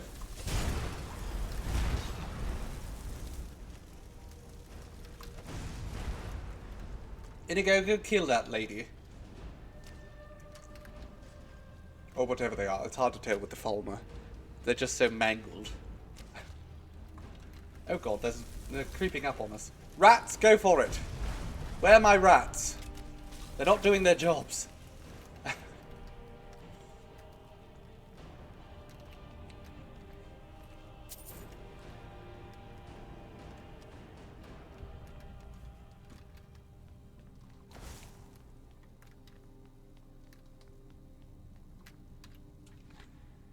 Ebony gauntlets, we'll just take the gold and the ruby.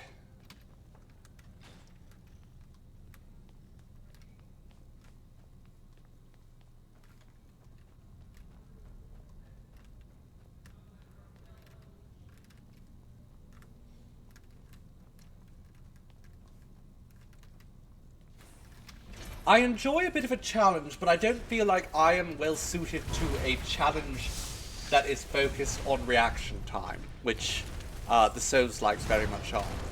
I've been playing Baldur's Gate 3 on Tactician lately, and that is a matter of strategy.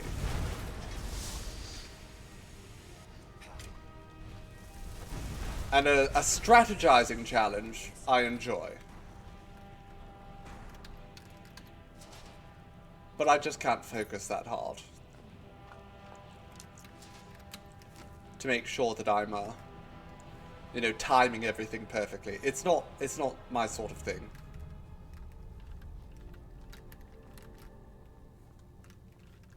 I'm actually looking forward to trying Honor mode, but I want to make sure I ace Tactician first.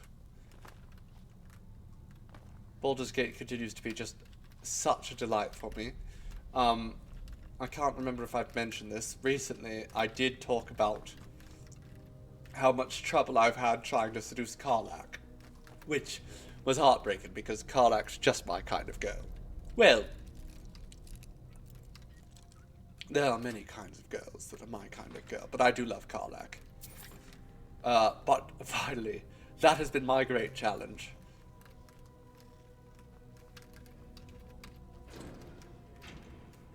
Sulla, let's just get out of here. Hasn't there been enough death? Of course you want me to leave.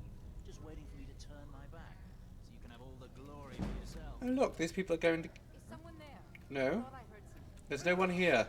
Go kill each other.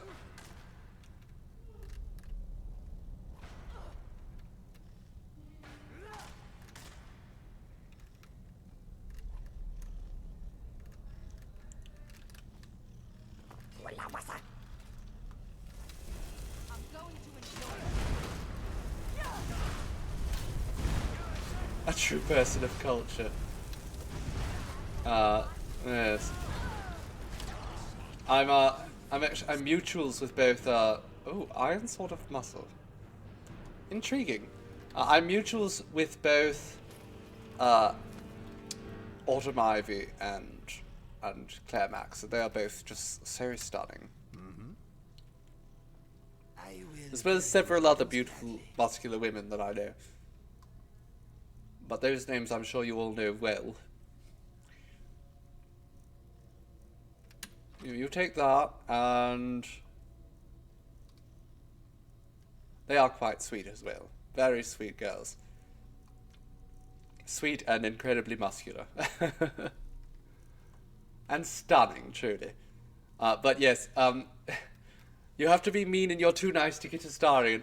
See, Astarion does...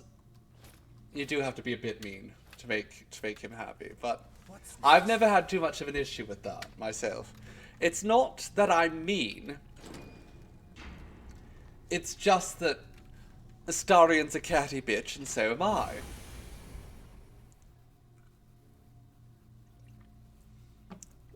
The thing is, Astarion's not... So, Astarion can be mean. It's true, he can be. Well, how did this happen? This is not fair. Don't do this to me. Okay. But at the end of the day, he mostly just wants you to be a little bit bitchy.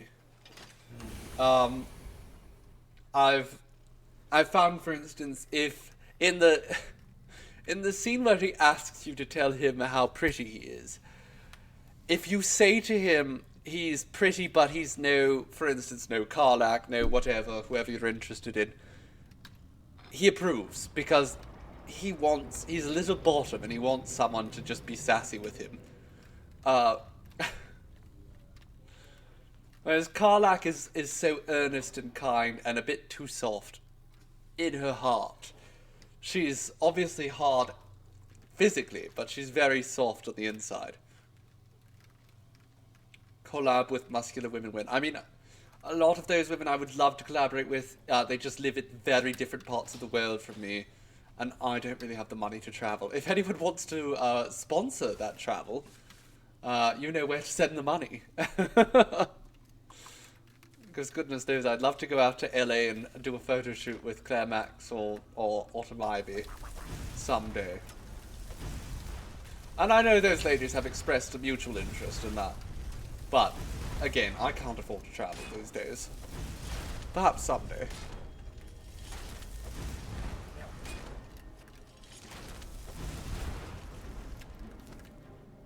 Okay.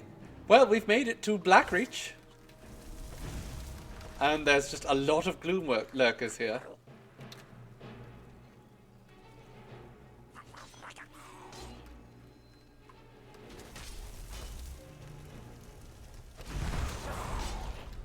Your type keeps getting skipped. What's your type, Bloody Rose? Now I'm very curious. I thought I was your type.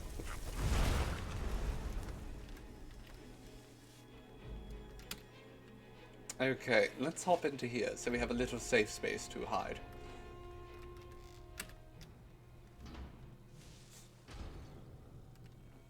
Okay, it's very dark in here. In a go? Okay. I was going to ask you to give us some light, but I figure you can't actually do that. So...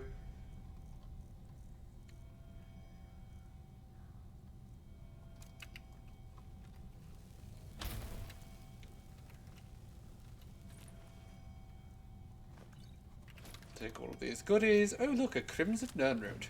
And some regular Nernroot, too. And extended invisibility, Daedra Hearts, all this lot. Yummy, yummy. More Daedra Hearts. How wonderful. Dedrirum Direnis. By Vorian Direni. I am 611 years old. I have never had children of my own, but I have many nieces and nephews and cousins who have been raised with the tales and traditions of our ancient, illustrious, and occasionally notorious clan, the Direni. Few families in Tamriel can boast so many famous figures, wielding so much power over the fate of so many. I mean, the Tharns certainly can, but go off. Our warriors and kings are stuff of legend, and it is not to dismiss their honour and their achievements to say they are heard quite enough about, say that you have heard quite enough about them. I myself have never picked up a sword or written an important lore, but I am part of a lesser known but still important Direni tradition, the way of the wizard. Oh, come on. Really? Save the wizarding for the Tilvani.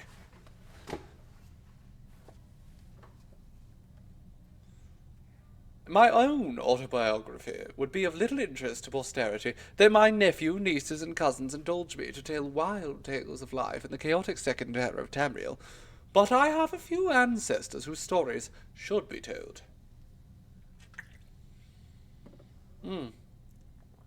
They may have changed history as we know it, as dramatically as my better-known relatives, but their names are in danger of being forgotten. Most recently, Lysandus, the king of Daggerfall, was able to conquer his ancient enemies of Sentinel, in part thanks to his court sorceress, Medora Dureni. Her grandfather, Jovran Dureni, was imperial battle-mage to the court of the Dun Empress of Tamriel, Kataraya.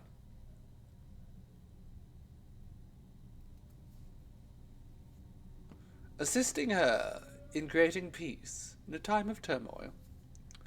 His great-great-grandfather, Peladil Dureni, had a similar role with the first potentate and encouraged the Guild Act, without which we would not have all the professional organizations we have today. His ancestor, many times back, was the witch Raven Dureni, who, with her better-known cousins Aidan and Ryan, brought an end to the tyranny of the latter Elysian Empire. Before the Sigix of Artaeum, it is said, she created the art of enchantment, learning how to bind a soul into a gem and use that to ensorcel all manner of weaponry. My kingdom for hairy femboys. Well, I don't know if I can even be called a femboy anymore, but I'm very hairy at this point. I suppose I've always been hairy. It doesn't show, but my arms are just covered with hair. My entire body. It's blonde, so you can't see it. But it is the story of an ancestor even more ancient, more distant than Raven I wish to tell. Asliel Dureni harkens back to the humble beginnings of our clan in the tiny farming village of Tirigel on the banks of the river Calmus, which was then called the Diren, hence the family name. Like all on Somerset Isle in those days, he was a simple planter of the fields, but, while others only grew enough to sustain their immediate kin, even distant cousins of the Drenis worked together. They would decide as a group which fields were best for wheat, orchard, vine, livestock, or apiary, and thereby always have the best yields of any farm which worked alone, doing the best as it could with what it had. Asliel had a particularly poor farm for most kind of agriculture, but small herbs found its stony, loamless, acidic soil very comfortable. Out of the necessity, more than anything else, he became an expert on all manners of herbs, for the most part, of course.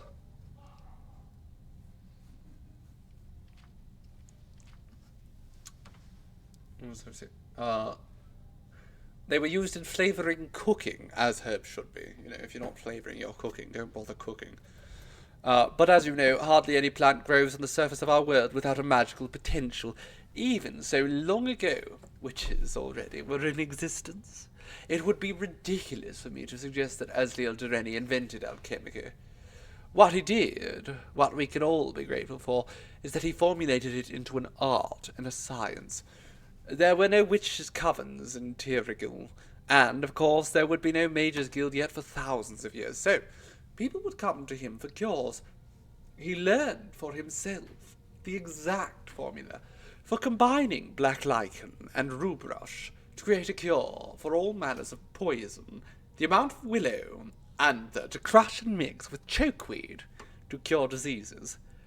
There were few much greater threats in Tirigil in those peaceful days than disease or accidental poisonings.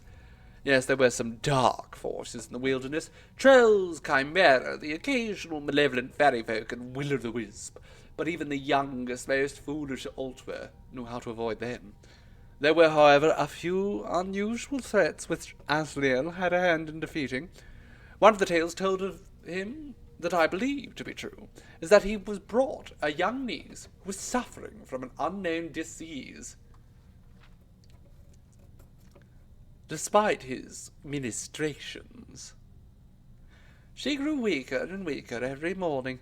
Finally, he gave her a bitter-tasting drink, and the next morning ashes were found all around her bed.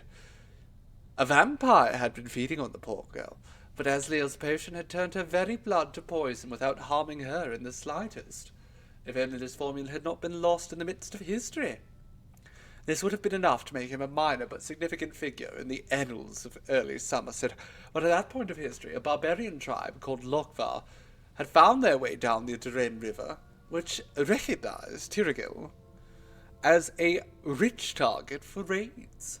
The Dureni, not being warriors, yet but simple farmers, were helpless, and could only flee and watch the Lokvar take the best of their crops, raid after raid.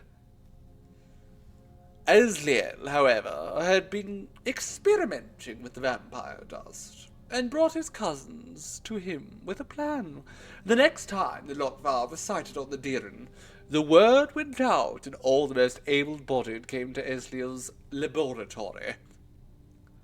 When the barbarians arrived in Tyrigil, they found the farms deserted, and assumed that all had fled, as usual.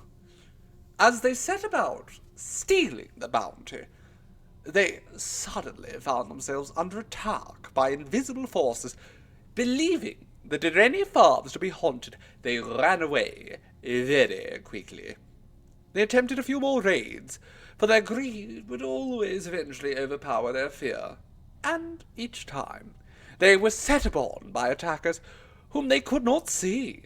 As barbaric as they were not stupid, and they changed their mind about the source of their defeat.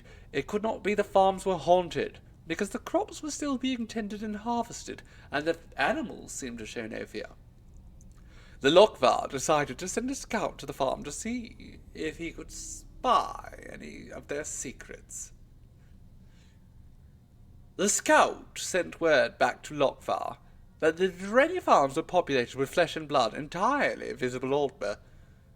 He continued to watch as his barbarian cohorts moved down the river, and he saw the elderly and children flee for the hills, while the able-bodied farmers and their wives went to Asliel's laboratory. He saw them go in. He saw no one come out. As usual, the Lokvar were repelled by invisible forces, but their scout soon told them what he saw happening in the laboratory. The next night, 2 of the Lokvar approached Asliel's farm very stealthily, and managed to kidnap him without alerting the rest of the Dureni. The Lokvar chieftain, knowing that the farmers could no longer count on the alchemist to make them invisible, considered an immediate attack on the farms. But he was a vengeful sort, and felt that he had been humiliated by these simple farmers. A crafty plan emerged in his mind. What if the Dureni, who always saw his barbarian tribe coming, for once did not? Imagine the slaughter if no one even had the chance to flee. The scout had told the chieftain that Asliel had used the dust of a vampire to make the farmers invisible, but he was not sure what the other ingredient had been. He described an incandescent powder that Asliel had mixed into the dust. Asliel, of course, refused to help Lokvar, but they were experts in torture as well as pillage, and he knew that he would have to talk or die. Finally, after hours of torture, oh, that sounds delicious, he agreed to tell them that the incandescent powder was, he did not know the name, but he called it glow dust, the only remains of a slain will-o'-the-wisp. They told them they would need a lot of it if they were going to turn the whole tribe invisible for the raid. The Lokvar grumbled that not only did they have to find and kill a vampire to attain this dust, but find and kill several will-o'-the-wisps to get theirs. In a few days' time, they came back with the ingredients the alchemist asked for.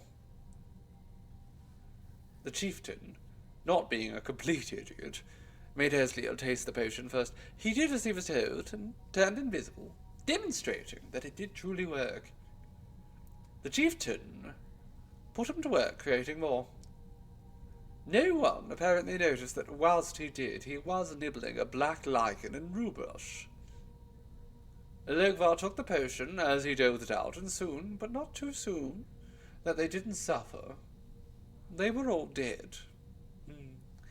The scout who had seen Asriel mixing the invisibility potion had apparently mistook the glow of the candlelight in the laboratory for incandescence, which the second ingredient of the invisibility potion did not, in fact, possess. The second ingredient was actually dull, simple redwood, one of the most common herbs in Tamriel. When they had insisted during torture that Asliel tell them what the incandescent powder was, Asliel remembered that he had once experimentally mixed glow dust and vampire dust together and created a rather powerful poison. It was simple enough to steal a little redwood from the barbarians' camp, mix that with the vampire and glow dust mixture, and create a potion that was in fact an invisibility poison. After curing himself, he gave the poison to the barbarians. The Lokvar, being dead, never again raided the Dureni farms, and, having no other enemies, they were able to grow more and more prosperous and powerful. Generations later, they left Somerset and began their historic adventures on the Tamriel mainland. Asriel Dureni, because of his excellence as an alchemist, was invited to Artaeum and became a Sigic. It is not known how many more of the common formulas we know today were invented by him there, but I have no doubt the science and art of alchemy as we know it today would simply not exist without him. But that is all in the distant past. Asliel's innovations, like my modest ones, like the achievements of the Durenis throughout history, are but a stepping stone to the wonders which will come in the future. I wish I could be there to witness them. But if I can only share some of the past with the children of Dureni and the children of Tamriel, then I will consider my life well spent. Well, there we go. What a read. Seafoam has been here, actually. On their knees, which is such a delight. No, not in the kind that would get us banned on Twitch, though, of course. I was enjoying story time. Yes, I tell such wonderful stories, don't I, darling? Hi, lovely. You came to visit. Do you have anything for us to say, or you just wanted to listen to the story? I just wanted to enjoy story time, and I missed you. Oh, how sweet. Do you need a top up? Top up of whiskey? It's a bottle. How are you going to top it up? Oh, my water's fine. I barely touched it. Well, you know where to find me. Tickling my beard. Okay. Can we, Inigo? I want your things. What is yours is mine. Let's take that. And that.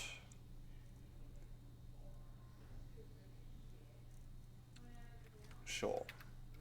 Okay, let us get back to it.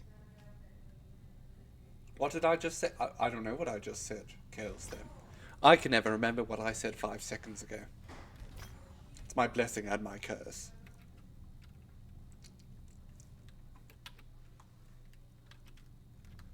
I will aid you if I can. Do you still need something? Yes, kitty cat. What's true, pussycat? Whoa, whoa, whoa. Yes. Okay, let us see what we have. Let me drop off my rubbish in your inventory. Good boy. Take it all. I feel like I'm just carrying so much rubbish, and I don't know what to do about it. It's probably mostly these circlets. I should probably go try to sell them all. Drink my water. No. Water is for plebs. Ooh, moon sugar.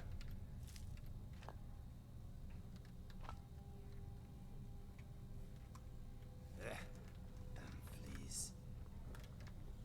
Fleas? Okay, well, Inigo, I'm going to take a nap. You're not allowed to get in the bed with me. I don't want your fleas.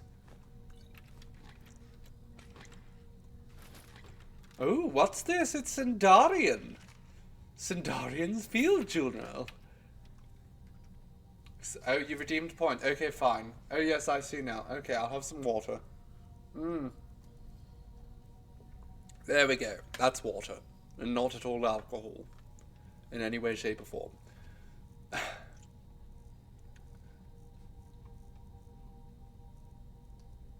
Sendarian's Field Journal.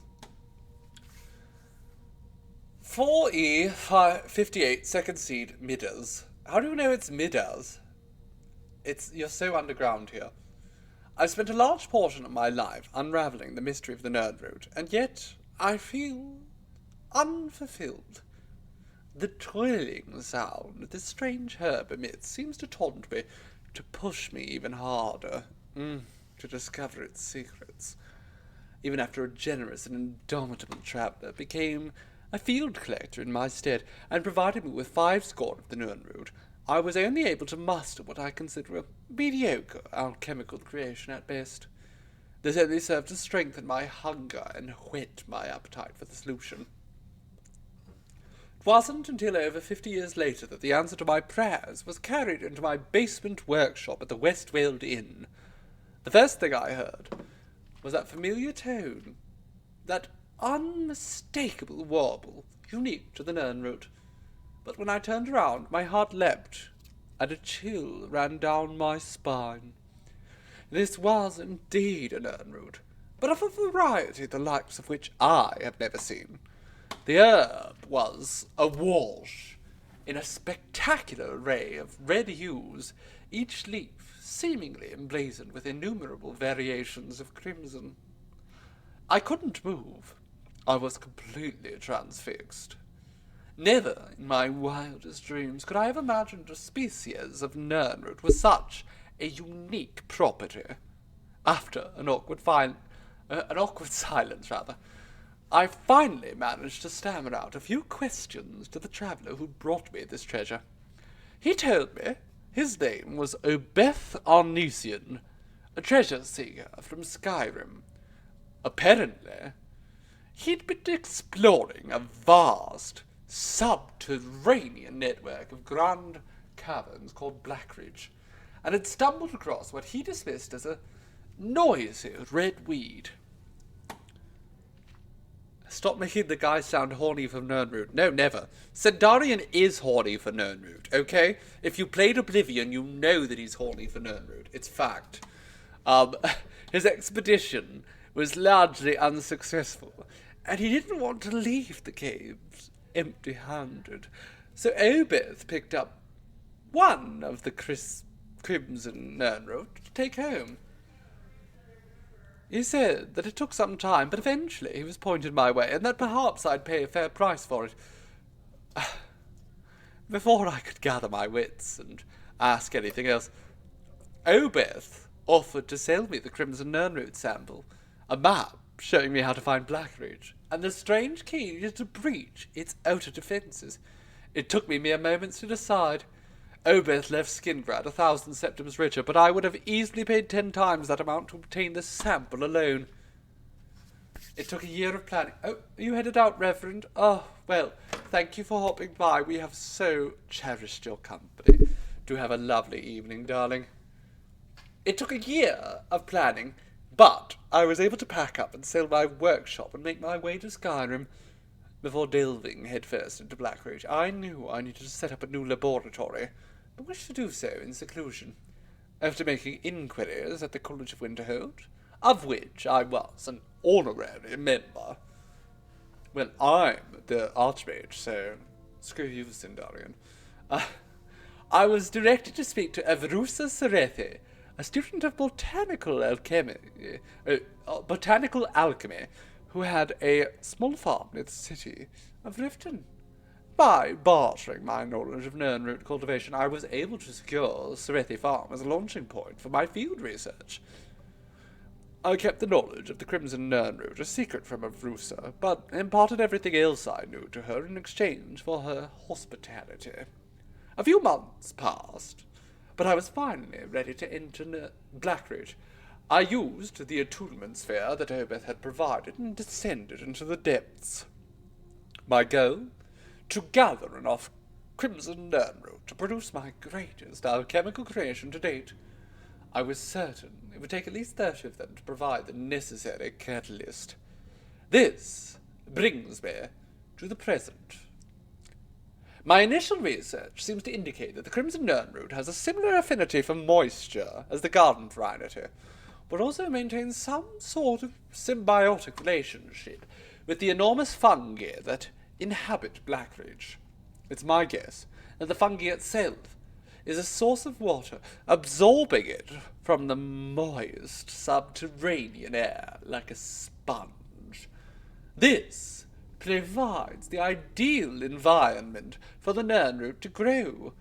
Unfortunately, the crimson nernroot appears to have a vastly shortened lifespan, and they are in no way plentiful down here. Gathering 30 of them will be quite the challenge, but hopefully the denizens of Blackreach will allow me to gather my samples unhindered. Based on these arrows in his back, I think we can safely say he was not permitted to gather his samples unhindered. While we are here, this is going to be our new jumping off point for a little while. This is our new home. Isn't it lovely? Can we do anything over here? No. Okay, let's very quickly. Can we prepare anything in the cooking pot? Important question. Potion of embracing. Sure. Let's make 2 of those. I'm going to just use this chest now. Put those 2 staves in there. Amulet of Stendar, we don't need that. Rubbish. Absolutely. Put all these circlets in here. We have so many circlets. Alright, somebody remind me this is all here later on, before we try to leave. You know what? That's enough. That's enough space in my inventory for now. You have to go to bed, Fairy Bites. Totally understandable. I mean, goodness, I would have been in bed already if I had to get up as early as you do, darling. Ta for now, my dear. Rest well, and I do hope your early day tomorrow is not too wretched.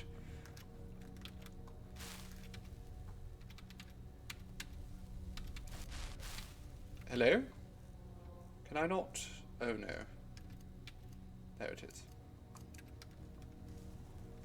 Let's do a little quick save too, because I don't remember the last time I quick saved. Hello? Oh, there's a crimson nernroot.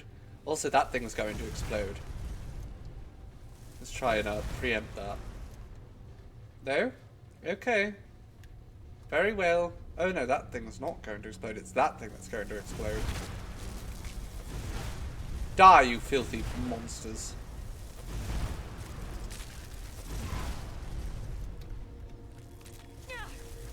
I've been poisoned. It's okay, I'm a vampire. It's very hard to poison a vampire. Right, so let's begin the fun process of harvesting 30 crimson nernroot.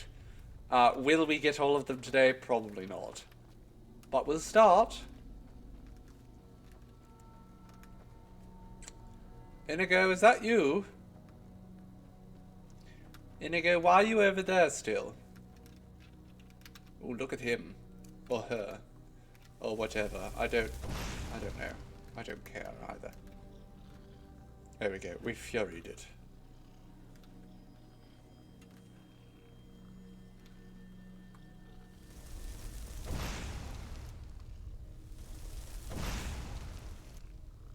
There we go. Now they hate each other. Let's watch. Okay, bets now, darling. Who's going to win? The one, the mage, or the one with the bow? Everyone place your bets. Oh goodness. Okay, well, that's embarrassing, isn't it?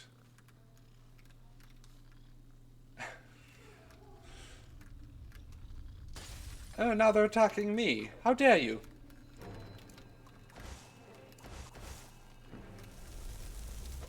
Okay, well thankfully there's snow elves. And also close to death. Okay, it's dead. It's dead. Who wants to fall to my fireballs next? Hmm? Who wants to tangle with me? Wants to dance?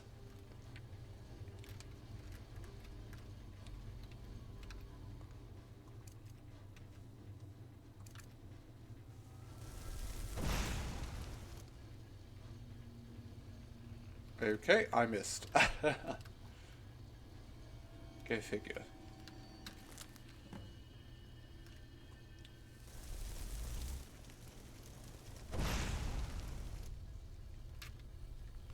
Okay. No, I do believe there's another fullness somewhere around here.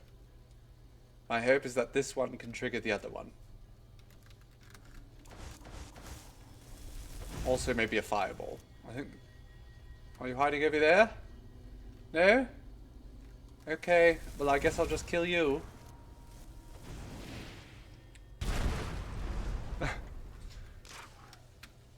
Look at that one explode. Isn't that fun? Oh, here I go killing again.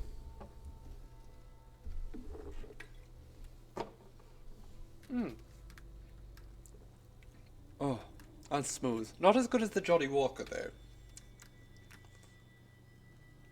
I'm unfortunately developing very expensive tastes in whiskey. Well, Johnny Walker's not that expensive. But it is imported. Time to celebrate. Of course, Stormraven. Yes, you deserve to celebrate. Now tell me, darling, how will you be celebrating? If you don't have any options, may I suggest some whiskey? I can offer you some. Okay, we need...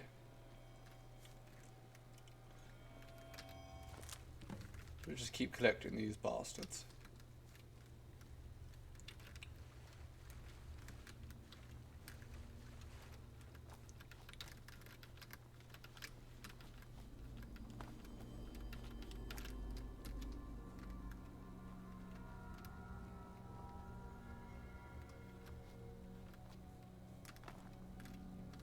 Indigo, why are you hanging out like way back there?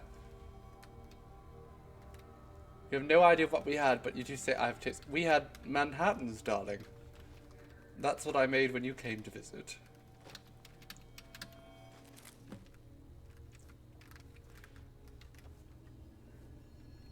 I love a good Manhattan. It is my favourite of cocktails. Although martinis are a close second. As long as they're made with gin. God knows I don't touch a vodka martini. Unless someone puts it in front of me. But I won't pay for it. Oh, how very kind, Stormraven. You've gifted 2 subs. That's so lovely of you. Thank you, my dear. Your generosity truly is legendary. You have a turkey sandwich. Ooh. I mean, that's quite a treat. I will say, we were blessed. Sure, I'll take that. We were blessed the other day to be celebrating a sort of early Christmas of sorts for the sake of a family friend. And as such, we have a lot of leftover turkey. And I have been indulging in turkey sandwiches with cranberry mayo. Back to my nightmares, abomination. It is an abomination, isn't it, Inigo? Terrible things. Look at it. It's scuttling like a crab.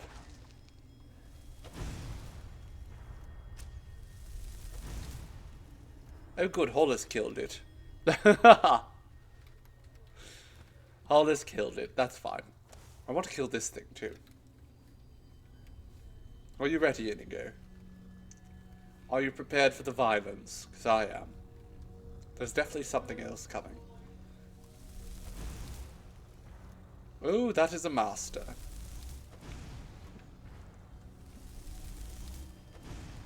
Oh, and look, it's Naruto running towards us.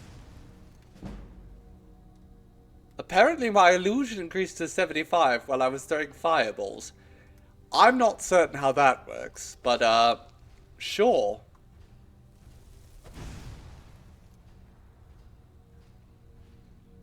I think he's about to die of fire.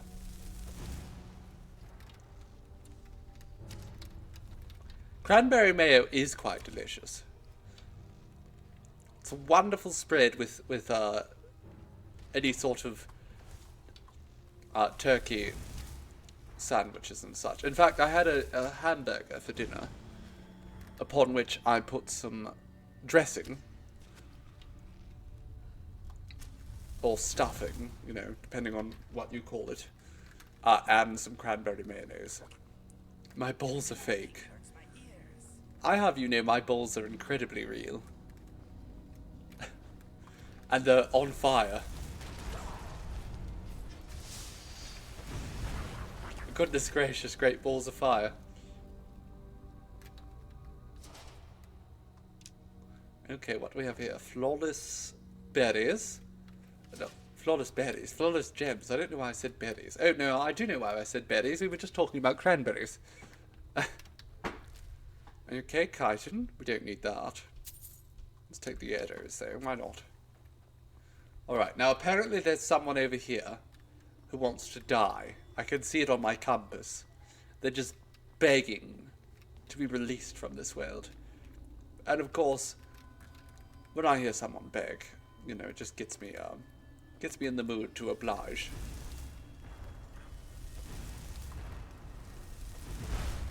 Come here. Come here, boy.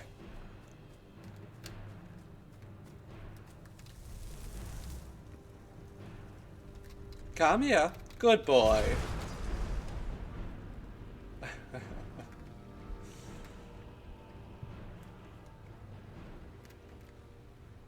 Oh, look over there. There's one. Wait, there's one over here, too. We have to listen for the screaming. Oh, I see one over there. I have special eyes. I realise I spent so much time faffing with my camera trying to make sure that I wasn't too close to it, and I still am too close to the camera. This is why I don't do face cam as much as I'd like. It's not because, you know... Well, partly it's because of the extra strain on my computer, but largely it's just because I am so lazy and I hate trying to get the camera at just the right position. It pains you that you will never be... Seafoam, you are bioluminescent to me, darling. You certainly glow.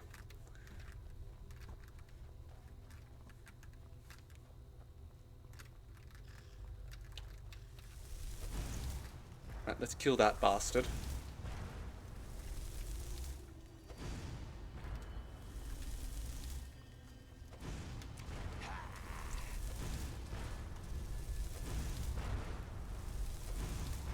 I was supposed to be playing as Illusion Mage, but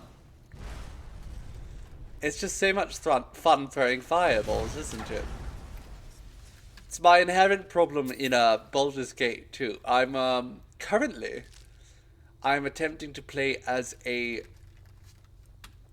Tempest Sorcerer, I think is the name, with, you know, obviously a heavy focus on electric power, but unfortunately throwing fireballs is just a lot of fun, so I've had to make sure that I've spec'd to that. Let's start killing these. Oh, look at that, there's a spider hanging there. Let's kill it.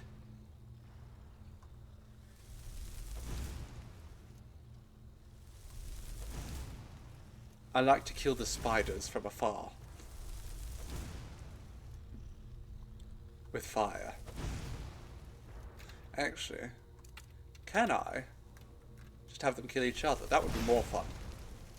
There we go. Now they'll kill each other.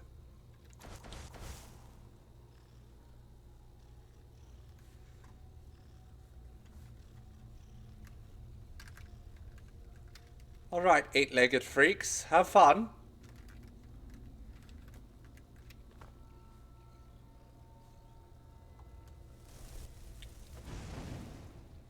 Fire. Kame.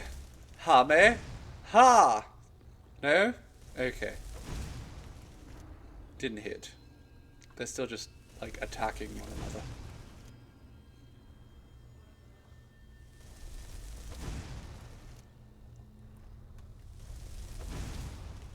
there's something odd about, I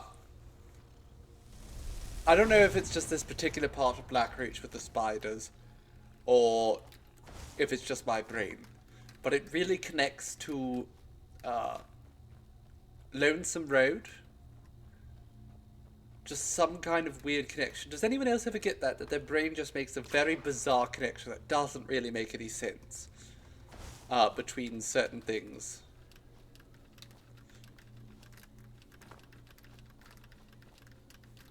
There's like a raised dungeon here. It reminds me of a particular part of the Lonesome Road DLC from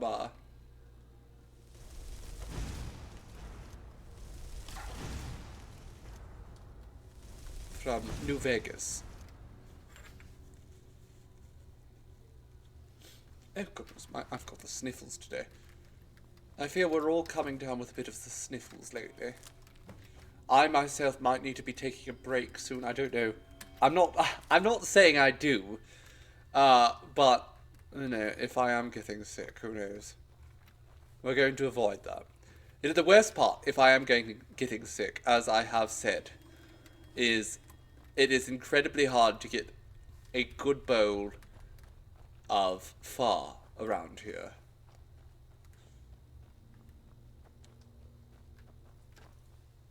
And without a good bowl of pho, I don't know how I'm going to heal up.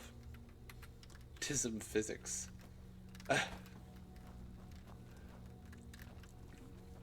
It's true.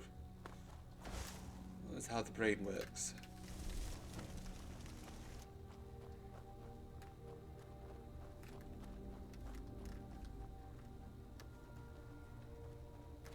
Inigo, is that you? No, that's Hollis, isn't it? Look at her. Isn't it? That's what he said. Oh.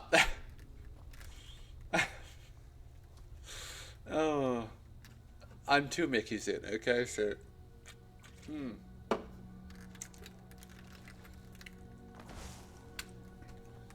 Anything I say can't be used against me at this point.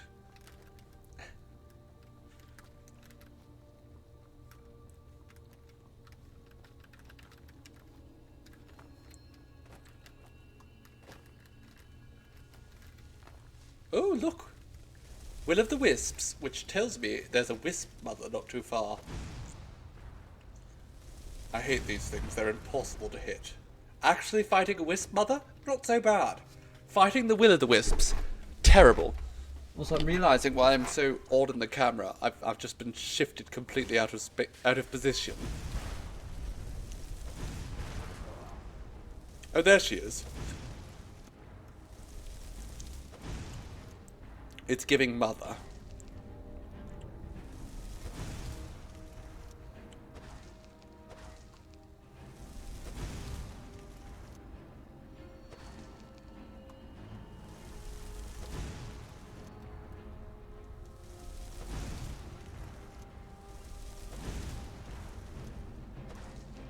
Okay, there's the real one. Well, that's fine. We can kill her. Temptress. I wouldn't exactly call her a temptress. She's certainly trying, but, did she go back there? Oh no, that's like a Fulmer or something. What the hell is that? I don't know. It's a Kulawasa. Whatever you say, darling. Where the hell is she? She's just run away from us.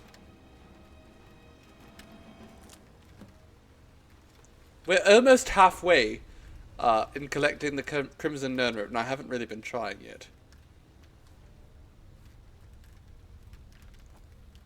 I suppose that's how it works, though. You know, the first half's easy, it's the second half that gets hard. Cold water. Buys can't use face cams because they don't sit straight enough. It's true. I don't sit straight enough.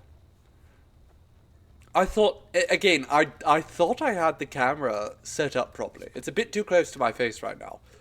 I'd prefer it, you know, at least a foot or so away now. Oh my god, I have a cookie here and I haven't even been eating it. How absurd.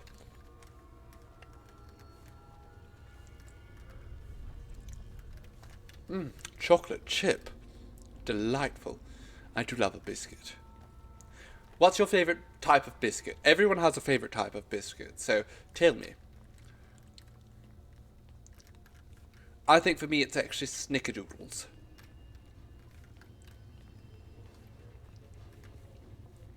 Followed by sugar cookies and gingerbread. Yeah. My goodness, the sniffles are driving me mad. It's alright.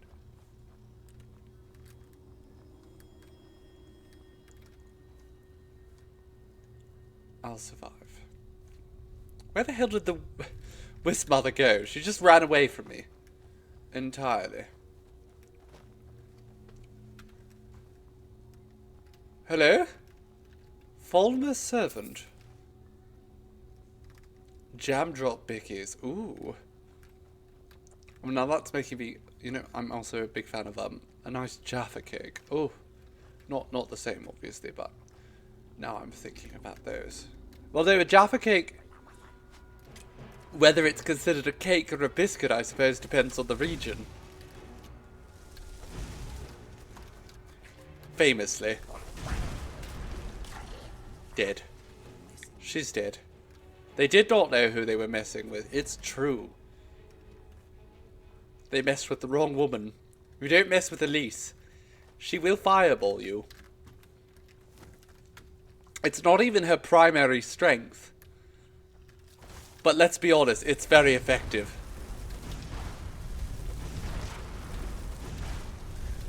Okay, those bugs just did not move.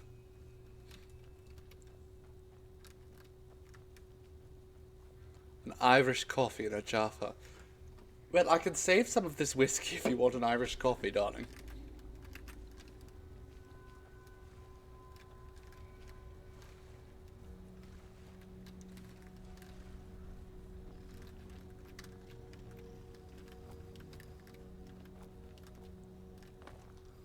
Hello. Well, this looks like a fun chappy, doesn't he? I certainly don't imagine he would get up to any trouble, any chaos, any problems for us. No? Let's just pull this lever and see what happens. Oh, look at him! I think I yeeted Hollis. You rarely allow yourself to buy Jaffa cakes. You have a naughty habit of inhaling the whole box in one sitting. I mean, that's how you eat Jaffa cakes. Truly, that is how you eat Jaffa cakes, because anyone who has made an attempt to conserve Jaffa cakes, are you walking kitchen? I love Inigo. Will tell you that once you open a box of Jaffa cakes, it just tastes terrible. They go stale so quickly. You have to eat them all at once. Now, you can share them with someone else, but you have to eat them all at once. No doubt about that.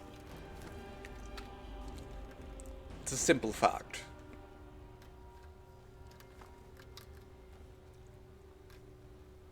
They're delicious, but they do go stale instantly. The moment you open the bag, they are quickly going stale. It's like a used car.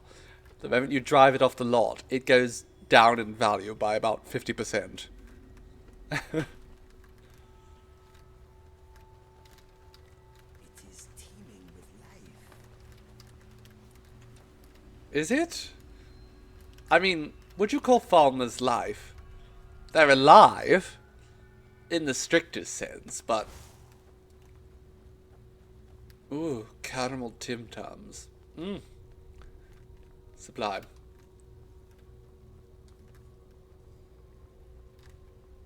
I'm a big biscuit boy. I love biscuits. Of course, I love all sorts of sweets. Then again, I love all food. Just in general. I famously say that I am on a seafood diet. When I see it, I eat it. Simple as. All food is delicious. there's very few foods that I don't enjoy. Those few foods that I don't enjoy, I'll still usually eat. If I have no other choice.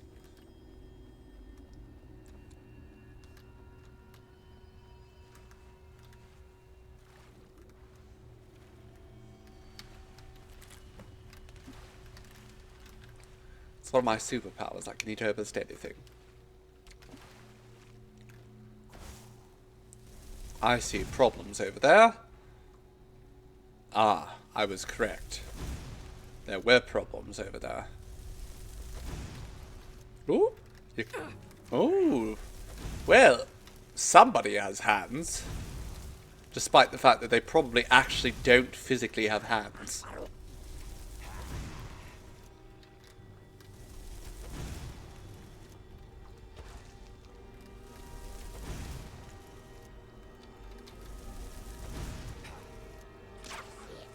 I won.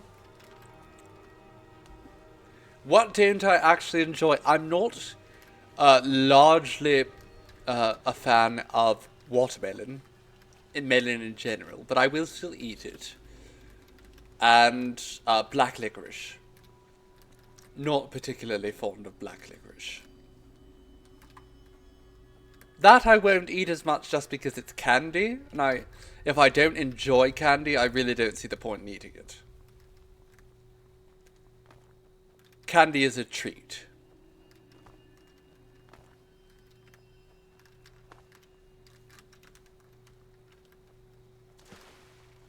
You have a white chocolate brownie waiting to be eaten. Oh, that sounds wonderful.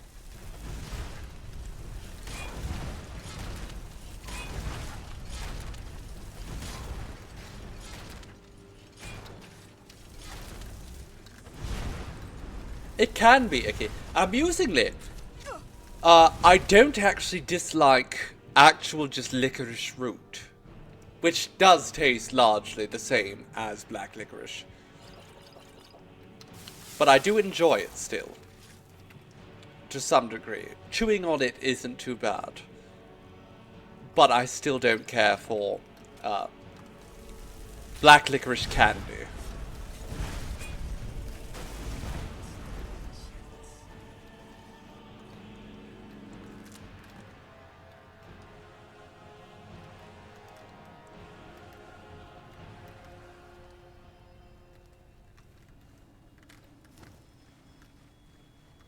You like fennel and stuff, you just don't like licorice candy. I think it's just the sugar. I don't think that the flavour tastes good with the extra sweetening. It doesn't taste well sweetened. Some things need sweetening and some things taste bad when they've been sweetened. You know, chocolate, for instance. Chocolate tastes terrible by itself. I don't know if you've ever tried just like 99% or 100%. You can get close to 100% chocolate. It tastes just awful by itself. It's beyond earthy to the point of being purely bitter.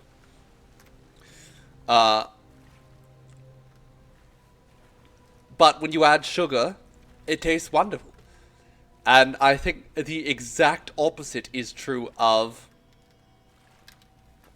I swear, I don't have a guide for this. I'm at 20 out of 30, and I don't have a guide. It's just cocoa powder, but hard, exactly. It's just too bitter. It's too much. Ooh, look at these tentacles. Our patron, what's our patron's? What's his name? The Woodsman. I can't remember any of the gods' names right now.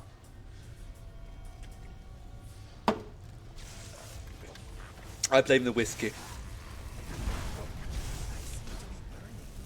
The knowledge god, of whom I just can't remember his name. That bastard. Well, it's not hard, Inigo. Weir is doing a lot of work, though. I mean, you're not even a people, you're a cat. We're making one right now. Not the most effective guide.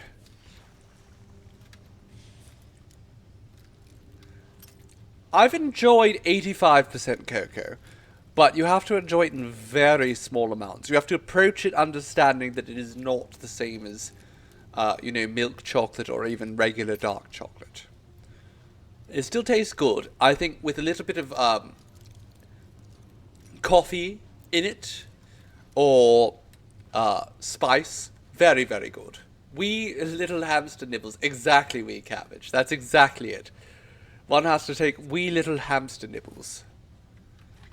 Okay, actually, I'm not going to take this armor. As much as it's worth a lot of money, we're just going to leave it.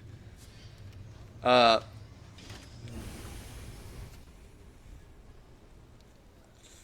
else I blame? I blame whiskey for everything. You know that, Chaos, then.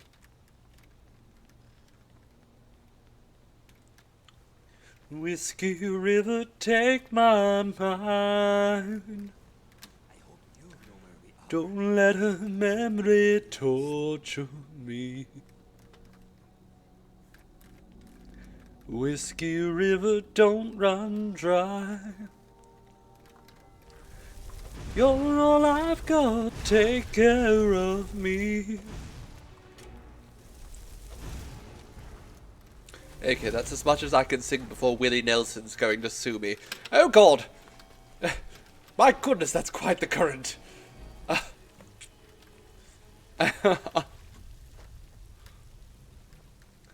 Just kidding. I don't imagine Willie Nelson to be the litigious sort. He seems like a good chappie.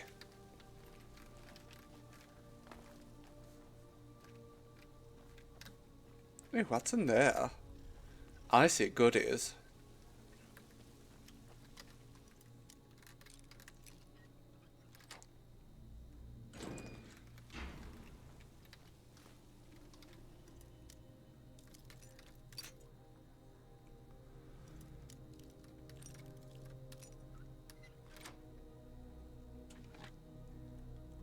Well, that was worthless. But again, every single chest we unlock is another chest. Ooh, master lock. Okay, let's see if we can get it second try here. Okay, not second try, but third. There we go. I'm rather chuffed with that, I will say. I have to think I'm rather good at lockpicking if I can get both of those in only 3 tries. 2 master locks today, both in 3 tries or less.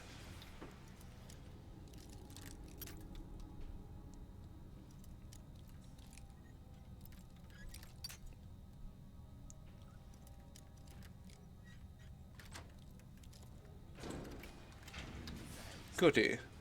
Thank you. Inigo's such a wonderful hype man. Okay, this one might be trickier. Oh, I see a little bit of movement here. So that does mean it is at the very least close.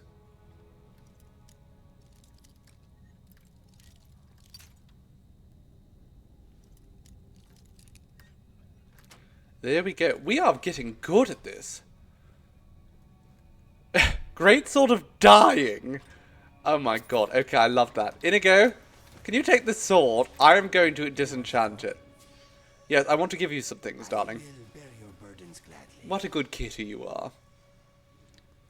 Isn't he such a good boy? The side-eye. Did I give someone the side-eye, or did Inigo give me? Okay, let us get back to it. I don't think Inigo gave me the side-eye. As I said, he's a very good boy. He behaves himself. And he knows if he doesn't, I'm going to spank him. Hello? Inigo, what's this? What's happened here? I'm confused. Okay, well, let's just leave.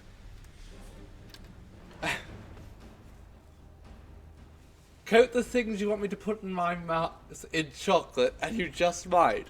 Okay, well, I'll keep that in mind, Luma, darling. Most certainly.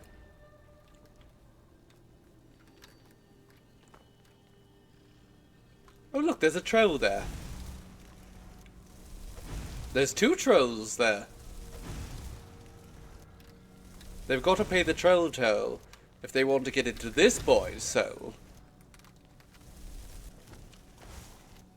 So people are probably not going to believe this, but that's actually my my key a comfort show is actually Always Sunny in Philadelphia.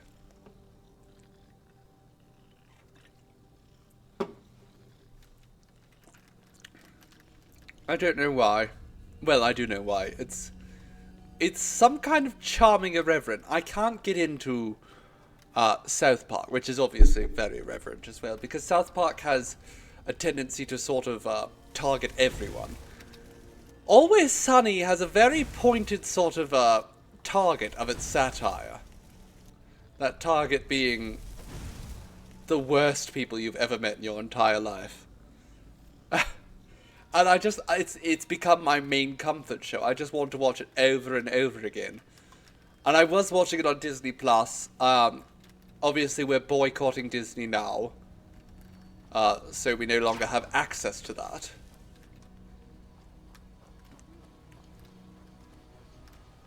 Heartbreaking, truly.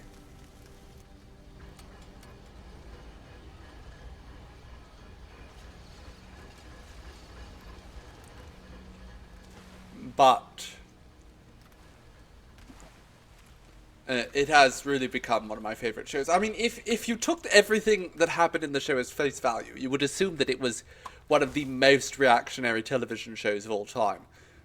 But when you understand the creators, you understand their vision, and you understand, of course, that it is all deeply satirical, it is brilliant. It is art. It is base in every manner, but it is art, and I adore it. You don't know what they did this time, but it's not short. I mean, again, it all really boils down to the current conflict. You can conflict.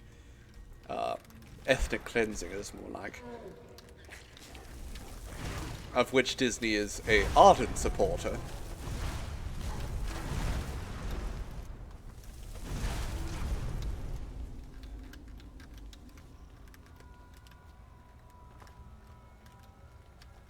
Yes, exactly, Lufa.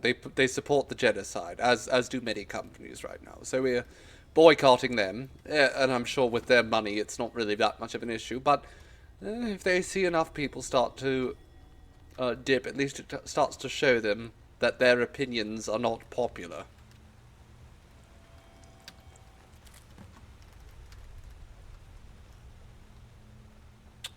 They're called new poor. We're old poor. Exactly, we cabbage. Like, there's so many things that they're almost shock and offend, but if you look at them and a little bit more, they become obvious that the joke is on the people who are being offensive, not on the actual. What I mean to say is more. With Always Sunny, it's very clear that all the jokes are punching up, never punching down. And I think that's very important. Punching down is never okay, and it's never funny. I love punching up. Rob, I can't remember his last name at this moment. The one who plays Mac, is brilliant. He's one of the primary creators of the show. And he's spoken about these things a lot. He is a brilliant man. And that ballet scene that he did in season 13 is just... It's one of the most beautiful bits of ballet I've actually ever seen. In a show that is so far from that as a main concept. It's wonderful. One of my favorite comfort shows, truly. I can watch it over and over and not get sick of it. And of course, Danny DeVito. He's brilliant, too. Move to Tears, exactly. And Danny is wonderful. I adore Danny DeVito. Dennis is disgusting. But the kind of disgusting that you enjoy watching him get his comeuppance. And the brilliant thing about that show is that he always does. He always gets his comeuppance. Which, unfortunately, in real life, those kind of people, they don't. But, you know, you watch Always Sunny and you get to enjoy seeing people like Dennis suffer. Danny is a sweet trash man. It's true. Danny DeVito is a sweet trash man. Oh, I see a little glow over there. There's a little bit more Nernroot. Let's go. Oh, and there's some over here, too. I dropped my monster condom for my magnum dong.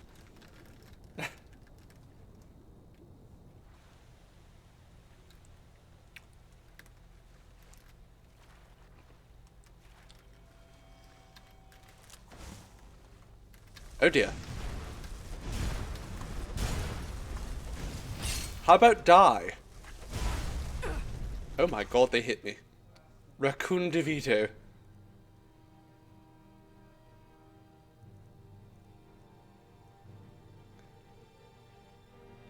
See, that's why I can't watch Shameless. I don't enjoy Shameless myself. I come from a family that greatly enjoys Shameless, and I can't enjoy it the same. Because, again, Frank Gallagher just does not suffer the consequences of his actions near as much as he should.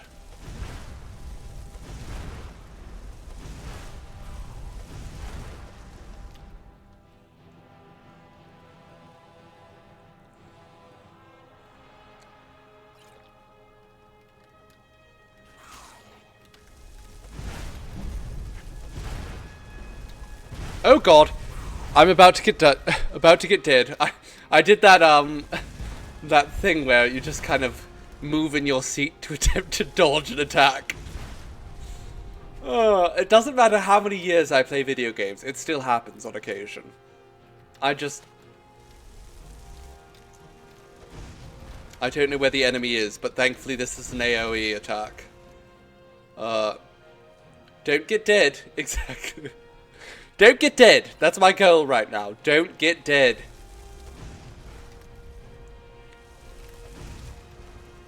It's hiding. You still scream at your stream. Scream at your screen. My god. Okay, I was going to say that I can't speak today, but that's a little bit of a trick of the tongue there. Scream at your stream. Scream at your screen. I still can't say it. When was the last time I saved? Right this second. You still tilt the controller and your body to try and get a better view of something on the edge of a frame.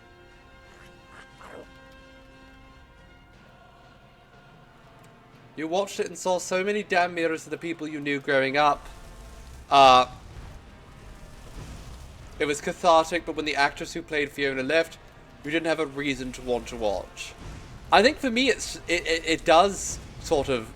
It shows me the sort of people I knew growing up. And it makes me sort of frustrated to just see it. And it's like, of course I understand sort of the classist nature of how those sort of people develop. Because Shameless does sort of address those topics of classism and how, you know, certain people end up developing certain ways just because they're on the outsides of society. But it still doesn't make it palatable for me. I've just never enjoyed it.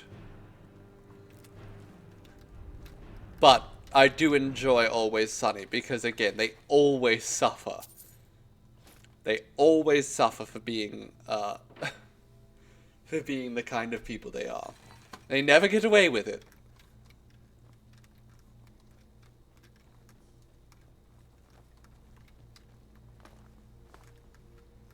Oh look, more Nernroot.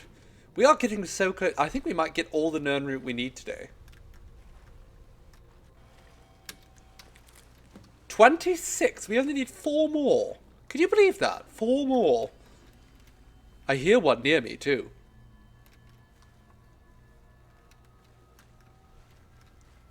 It's not here though. Must be above. You can't say it either with the Quebecois accent. Well, that's okay. The Quebecois accent is incredibly adorable, so... Except when you're Jordan Peterson.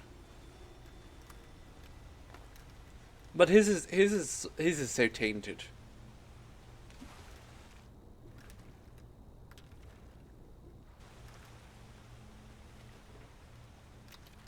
Oh, what's that? A glass catfish. Look at it! It's adorable! The thing about Jordan Peterson is, again, he just sounds like Kermit the Frog. So much like Kermit the Frog that you can't take him seriously.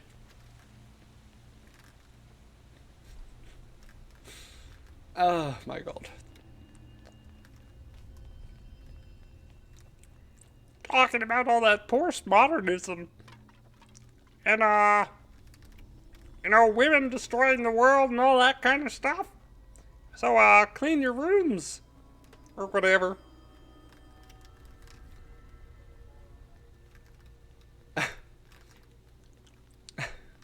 You watched a movie the other day where Johnny Depp played a Quebecois man and did... I mean, Johnny Depp doesn't really master the accents at any time. Johnny Depp just plays Johnny Depp. At the end of the day. No matter what... People do give Johnny Depp a lot of credit for being a good character actor. I don't think he deserves it. I think Johnny Depp's just a bit of a character. And at the end of the day, he's always just playing Johnny Depp.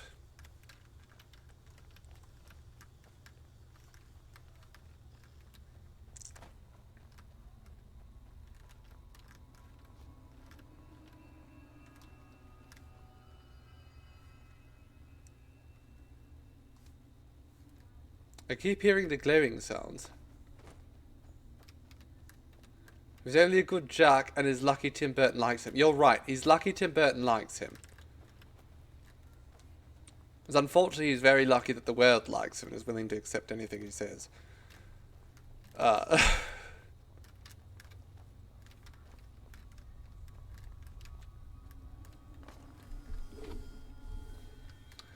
You know, when I was younger...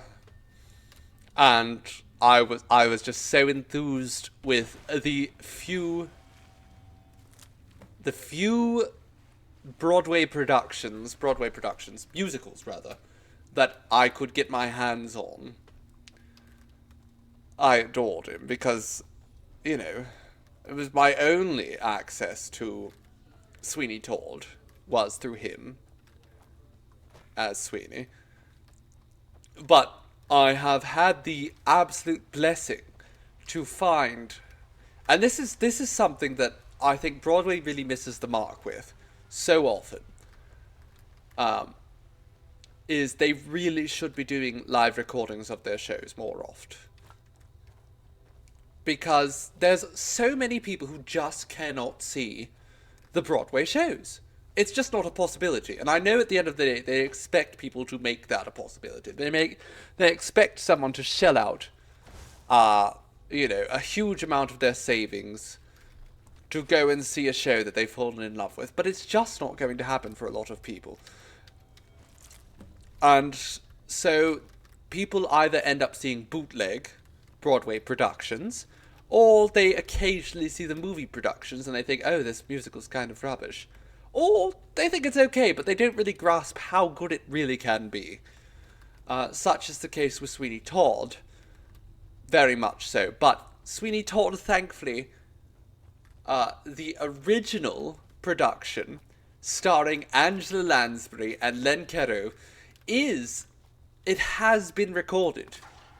And it does occasionally get presented on television.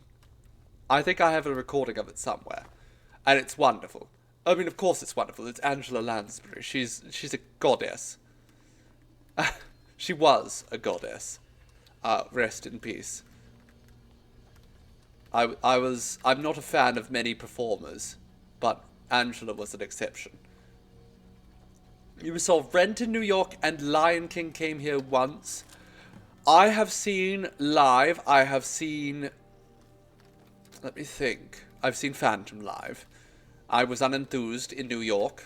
I think by the time I saw Phantom in New York, it had unfortunately become nothing more than a tourist trap. You know, New Yorkers didn't go to see it. It was purely just tourists who had come to see it. It was, 20-something years old at that point. No one who actually had any theatrical interest was really seeing it. And so it wasn't very good, in my opinion. I saw Wicked in New York. That was fabulous. That was during, I don't think the original run with Idina Menzel and Kristen Chenoweth, but it was soon thereafter with the same set, the same stage, everything.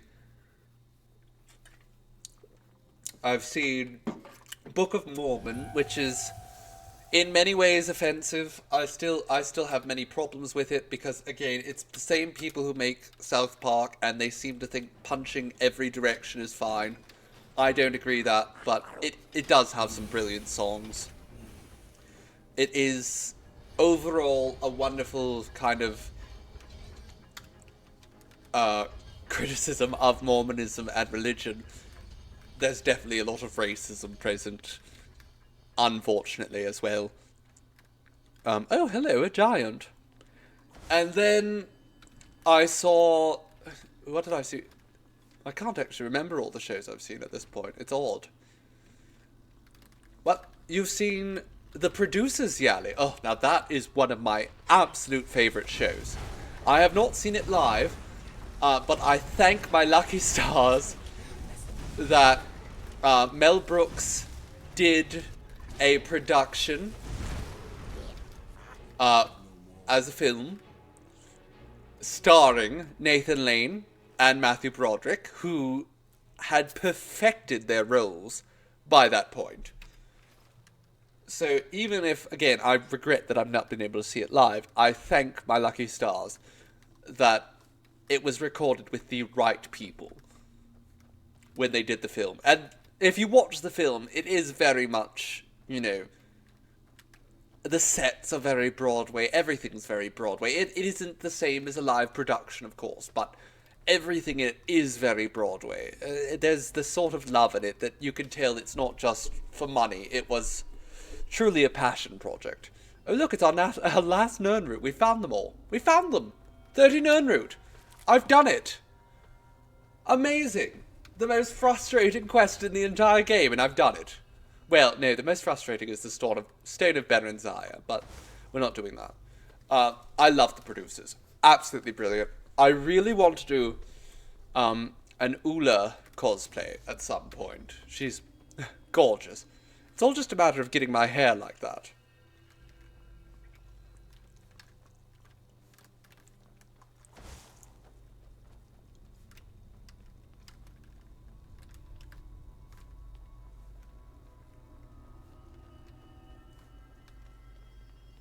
If you got it, flaunt it. Exactly.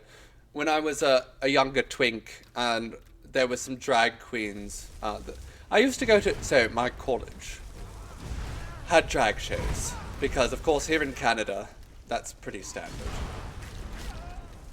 You know, drag is very much accepted around here.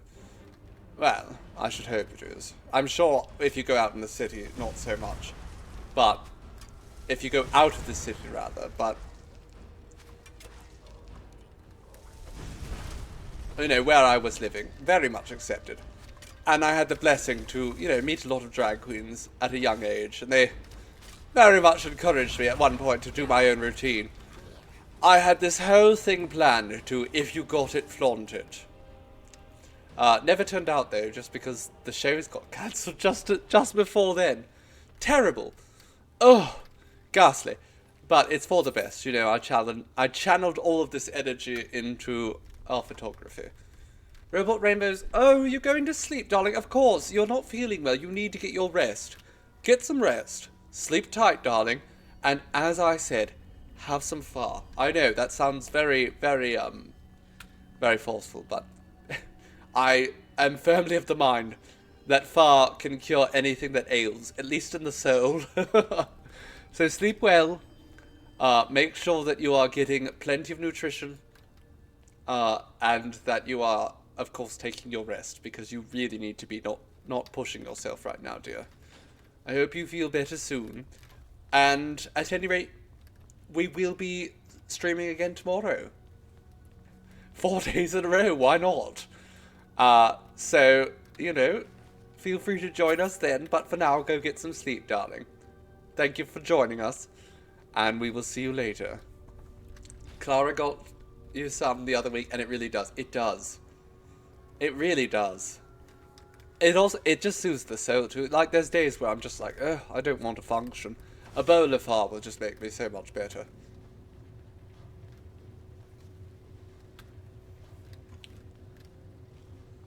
I love it. I could just eat nothing but, I think. Okay, now let's do something very fun here. For those who aren't aware, there's a special dragon who somehow exists under the ground here in Blackreach. You can't have... Coriander doesn't like you. Oh, you poor dear Stormrip. And is it like a taste like soap kind of thing? Or just it upsets your stomach?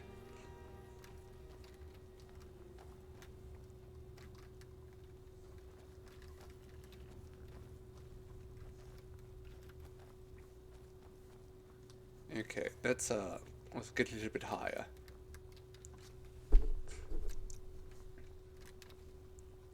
Your taste buds are broken. My sympathies, darling. Coriander is one of my favorite flavors. I could just consume... I can and have eaten salads that were about 80% coriander. It's probably my favorite herb. Okay. Now, again, for those of you who have never tried this, when you are in Blackreach, if you take your unrelenting force shout and fire it at this odd sun-like feature...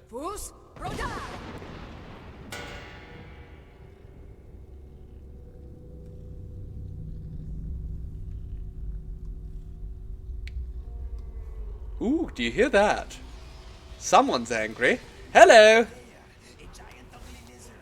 A giant ugly lizard indeed. Oh, he burned me. It's okay, just a little bit of fire. Classic dragon fighting song. I have to admit, this song does slap, doesn't it? It bloody slaps. Bethesda, they really hit it with this one. And that's one reason that Starfield can just never compare. It does not have something refreshing. Okay, well if you insist.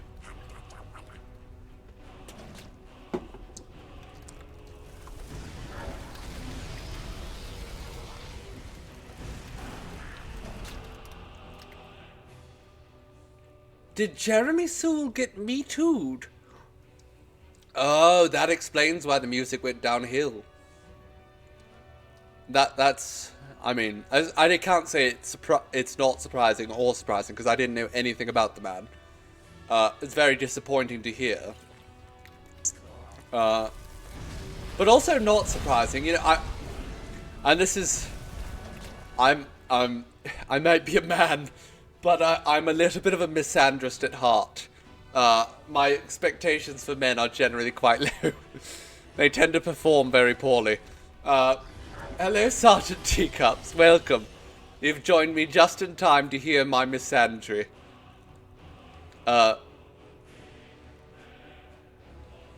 Nobody drinks that splashy stuff, exactly. Am I going to drink water? The thing that fish have sex in? No. Gross, disgusting. I don't want to taste their fish sperm. I'm going to have whiskey.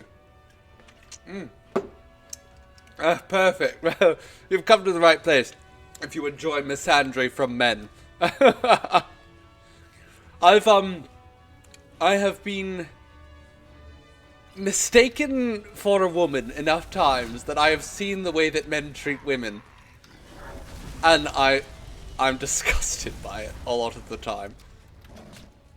Water like out of the toilet, exactly.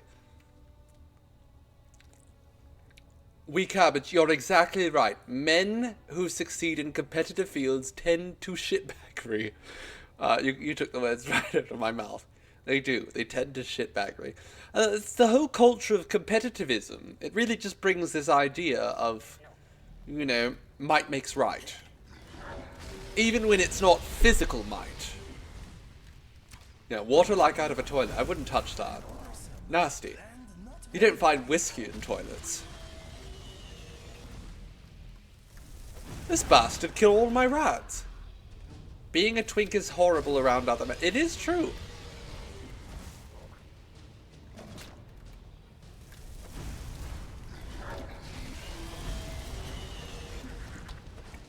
I know I don't look all that feminine right now with the beard that I've been growing for a couple months. But a lot of the time, I pass, even if it's not intentional. And as a woman, I generally get mistaken for one. And you really do see in those first moments before they realize what you are, before they are like, oh, that's a man. And often it's worse after they realize, because then they get angry. But sometimes they don't get so angry. Sometimes it's just in those first moments. You really see sort of the dismissive attitude they approach women with.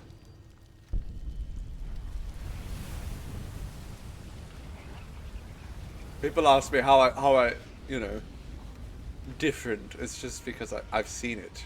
I've seen it and I really desperately don't want to be that myself. I think there's a glowy thing over there. Supremely androgynous non-binary friend can always tell when they're being perceived as a woman because men start explaining things at them. Exactly. Inigo, I just did that. See, he's mansplaining to me right now. What the hell, Inigo? Go fuck yourself. Filthy misogynist cat.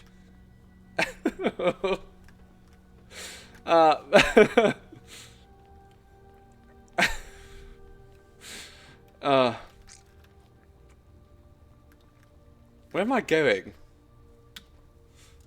I'm under the ground. I'm supposed to be... There was a quest. Death... There's so many quests. Look at this. Discerning the transmundane. That's it. Transmundane rites. I mean, we haven't been in many locations today, Inigo. I also, not just the fact that I'm often mistaken for a woman in real life, I've played a woman in video games for years, and gamers especially love to be that way.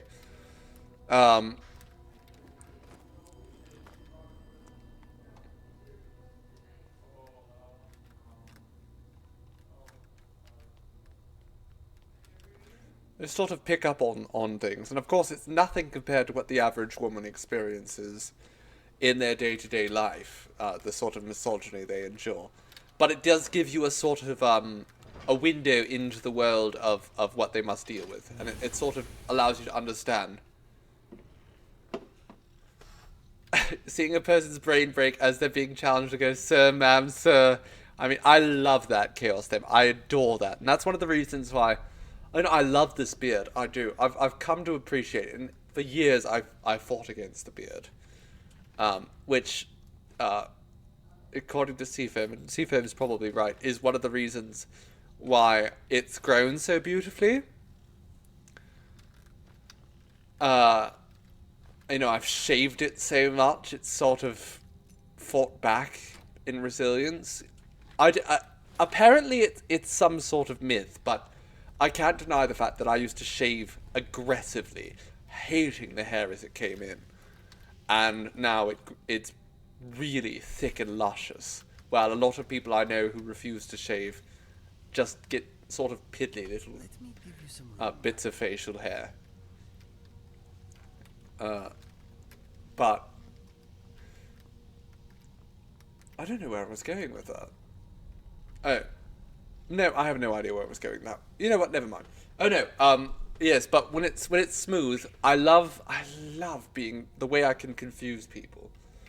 It's remarkable. It's just so much fun confusing people, sending them into like a little. It's basically you shut down their brains for a couple of moments. Okay, what do we have here? We have charred skeever hide and glowing mushrooms on the oven. And someone is being a bigot and the smoke comes out of their ears as they try to figure out which way they're supposed to misgender you in. I mean, it is very funny. I've, on my Facebook page, doesn't happen too often on Twitter, surprisingly, I think it's the particular algorithm on Facebook and the fact that groups exist on Facebook. So people often share to their groups on Facebook. On Twitter, bigots often just avoid me entirely, which is fine by me. On Facebook, I find occasionally they just swarm on my content, and they'll say ridiculous things like, "You'll never be a woman," or whatever. And it's like, okay, or we could tell you're a man, or absurd things like this. Just the most basic sort of transphobic comments that don't take into account any actual context. It's like they just have them firmly prepared, and that's it. That's their entire thing. They don't have any awareness of their situation. They just say what they're used to saying over and over and over again. And it's like, okay, I'm a man. I'm just pretty. Get over it.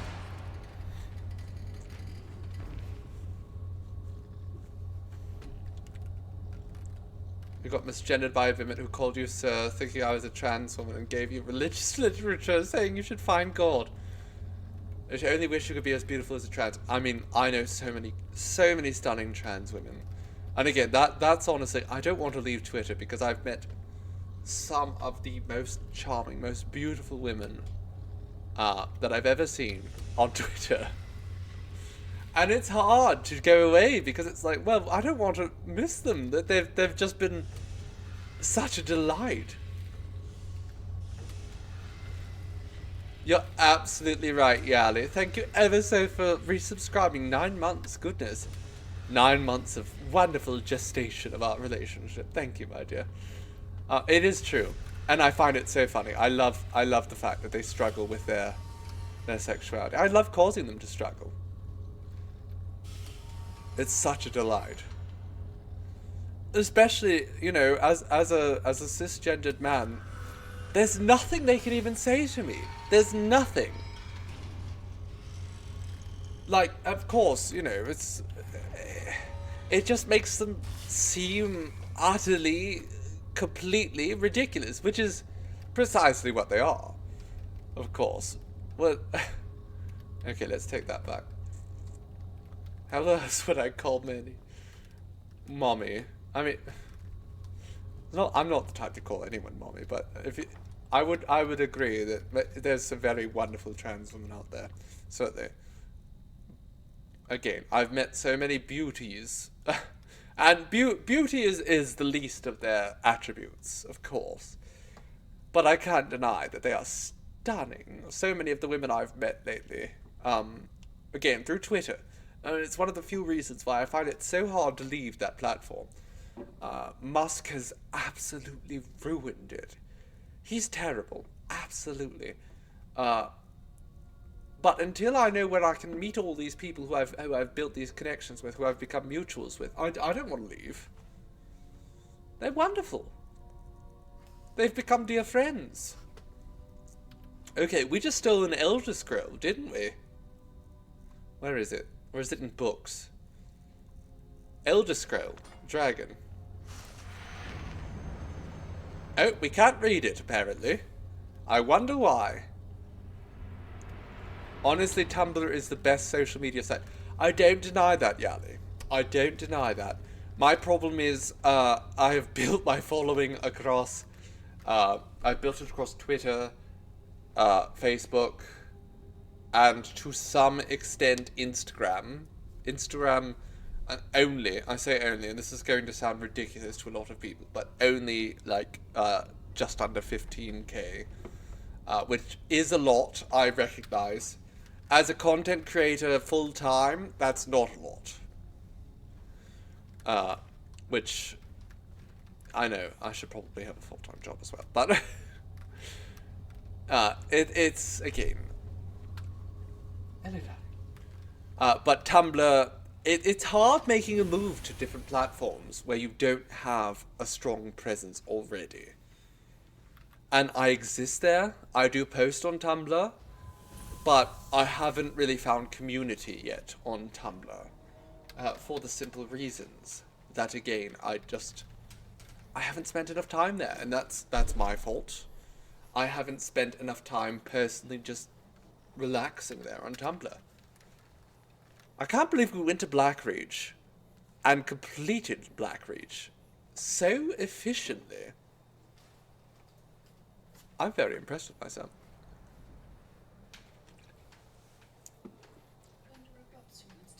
I'm being asked stuff, sorry.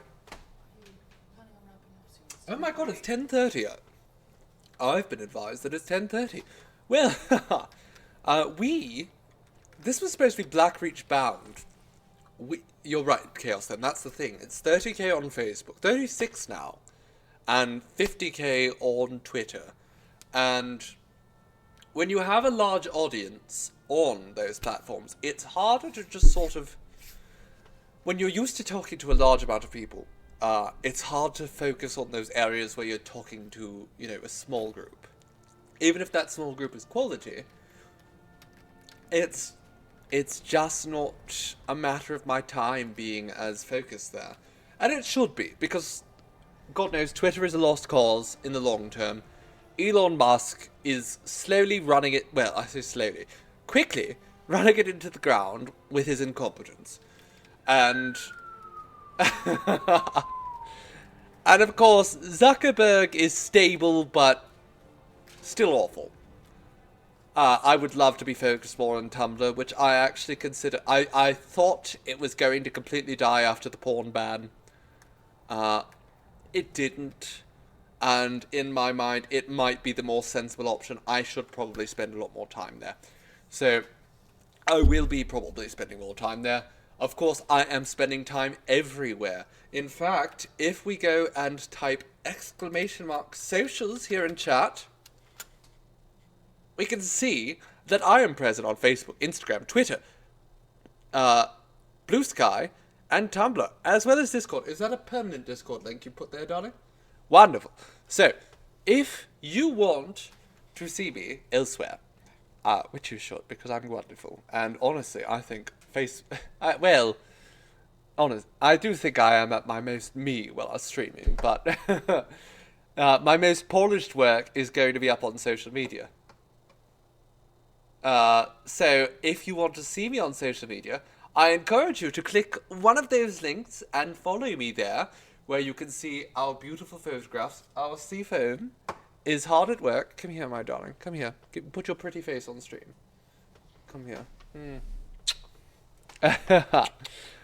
They are hard at work on this week's photographs.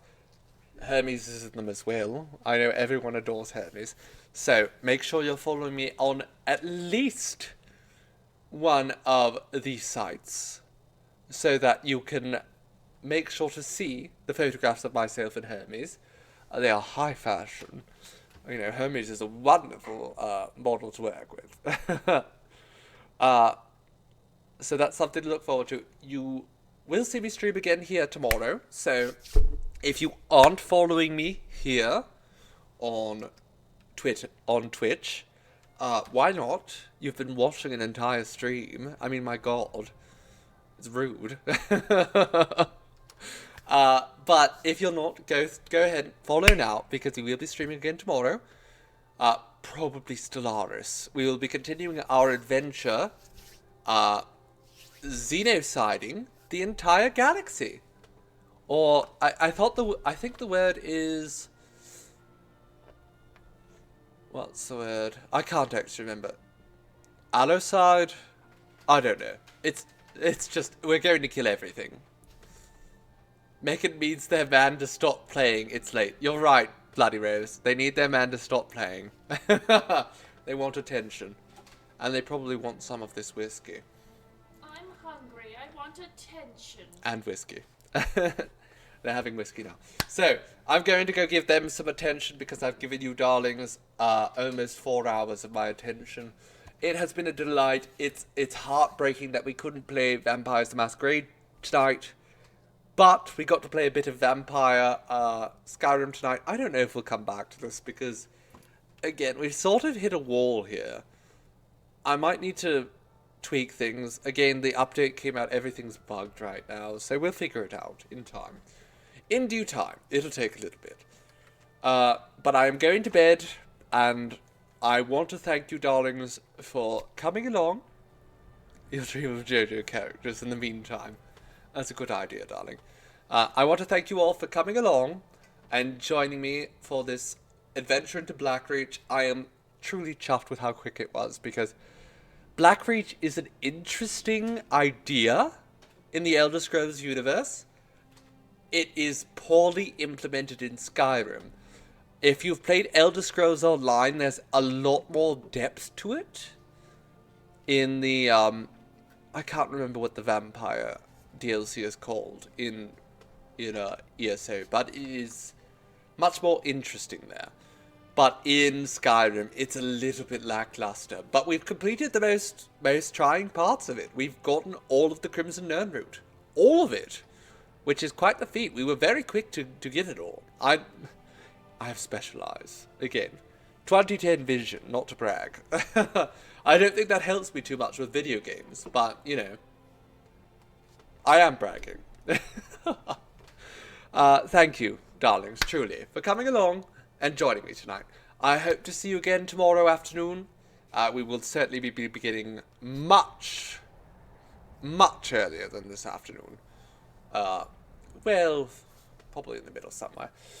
But it will be a wonderful opportunity, and again, we will be doing some space stuff. It will be mostly narrative, so even if you can't pay attention, just join us, and you can listen to my melodious voice as I narrate the horrors of space. Horrors that we're inflicting, of course. The others, they don't matter, you know. Nothing really matters except for the evils that I inflict. Nothing could be possibly worse than me. Time, my dears. Have a wonderful evening. Mwah.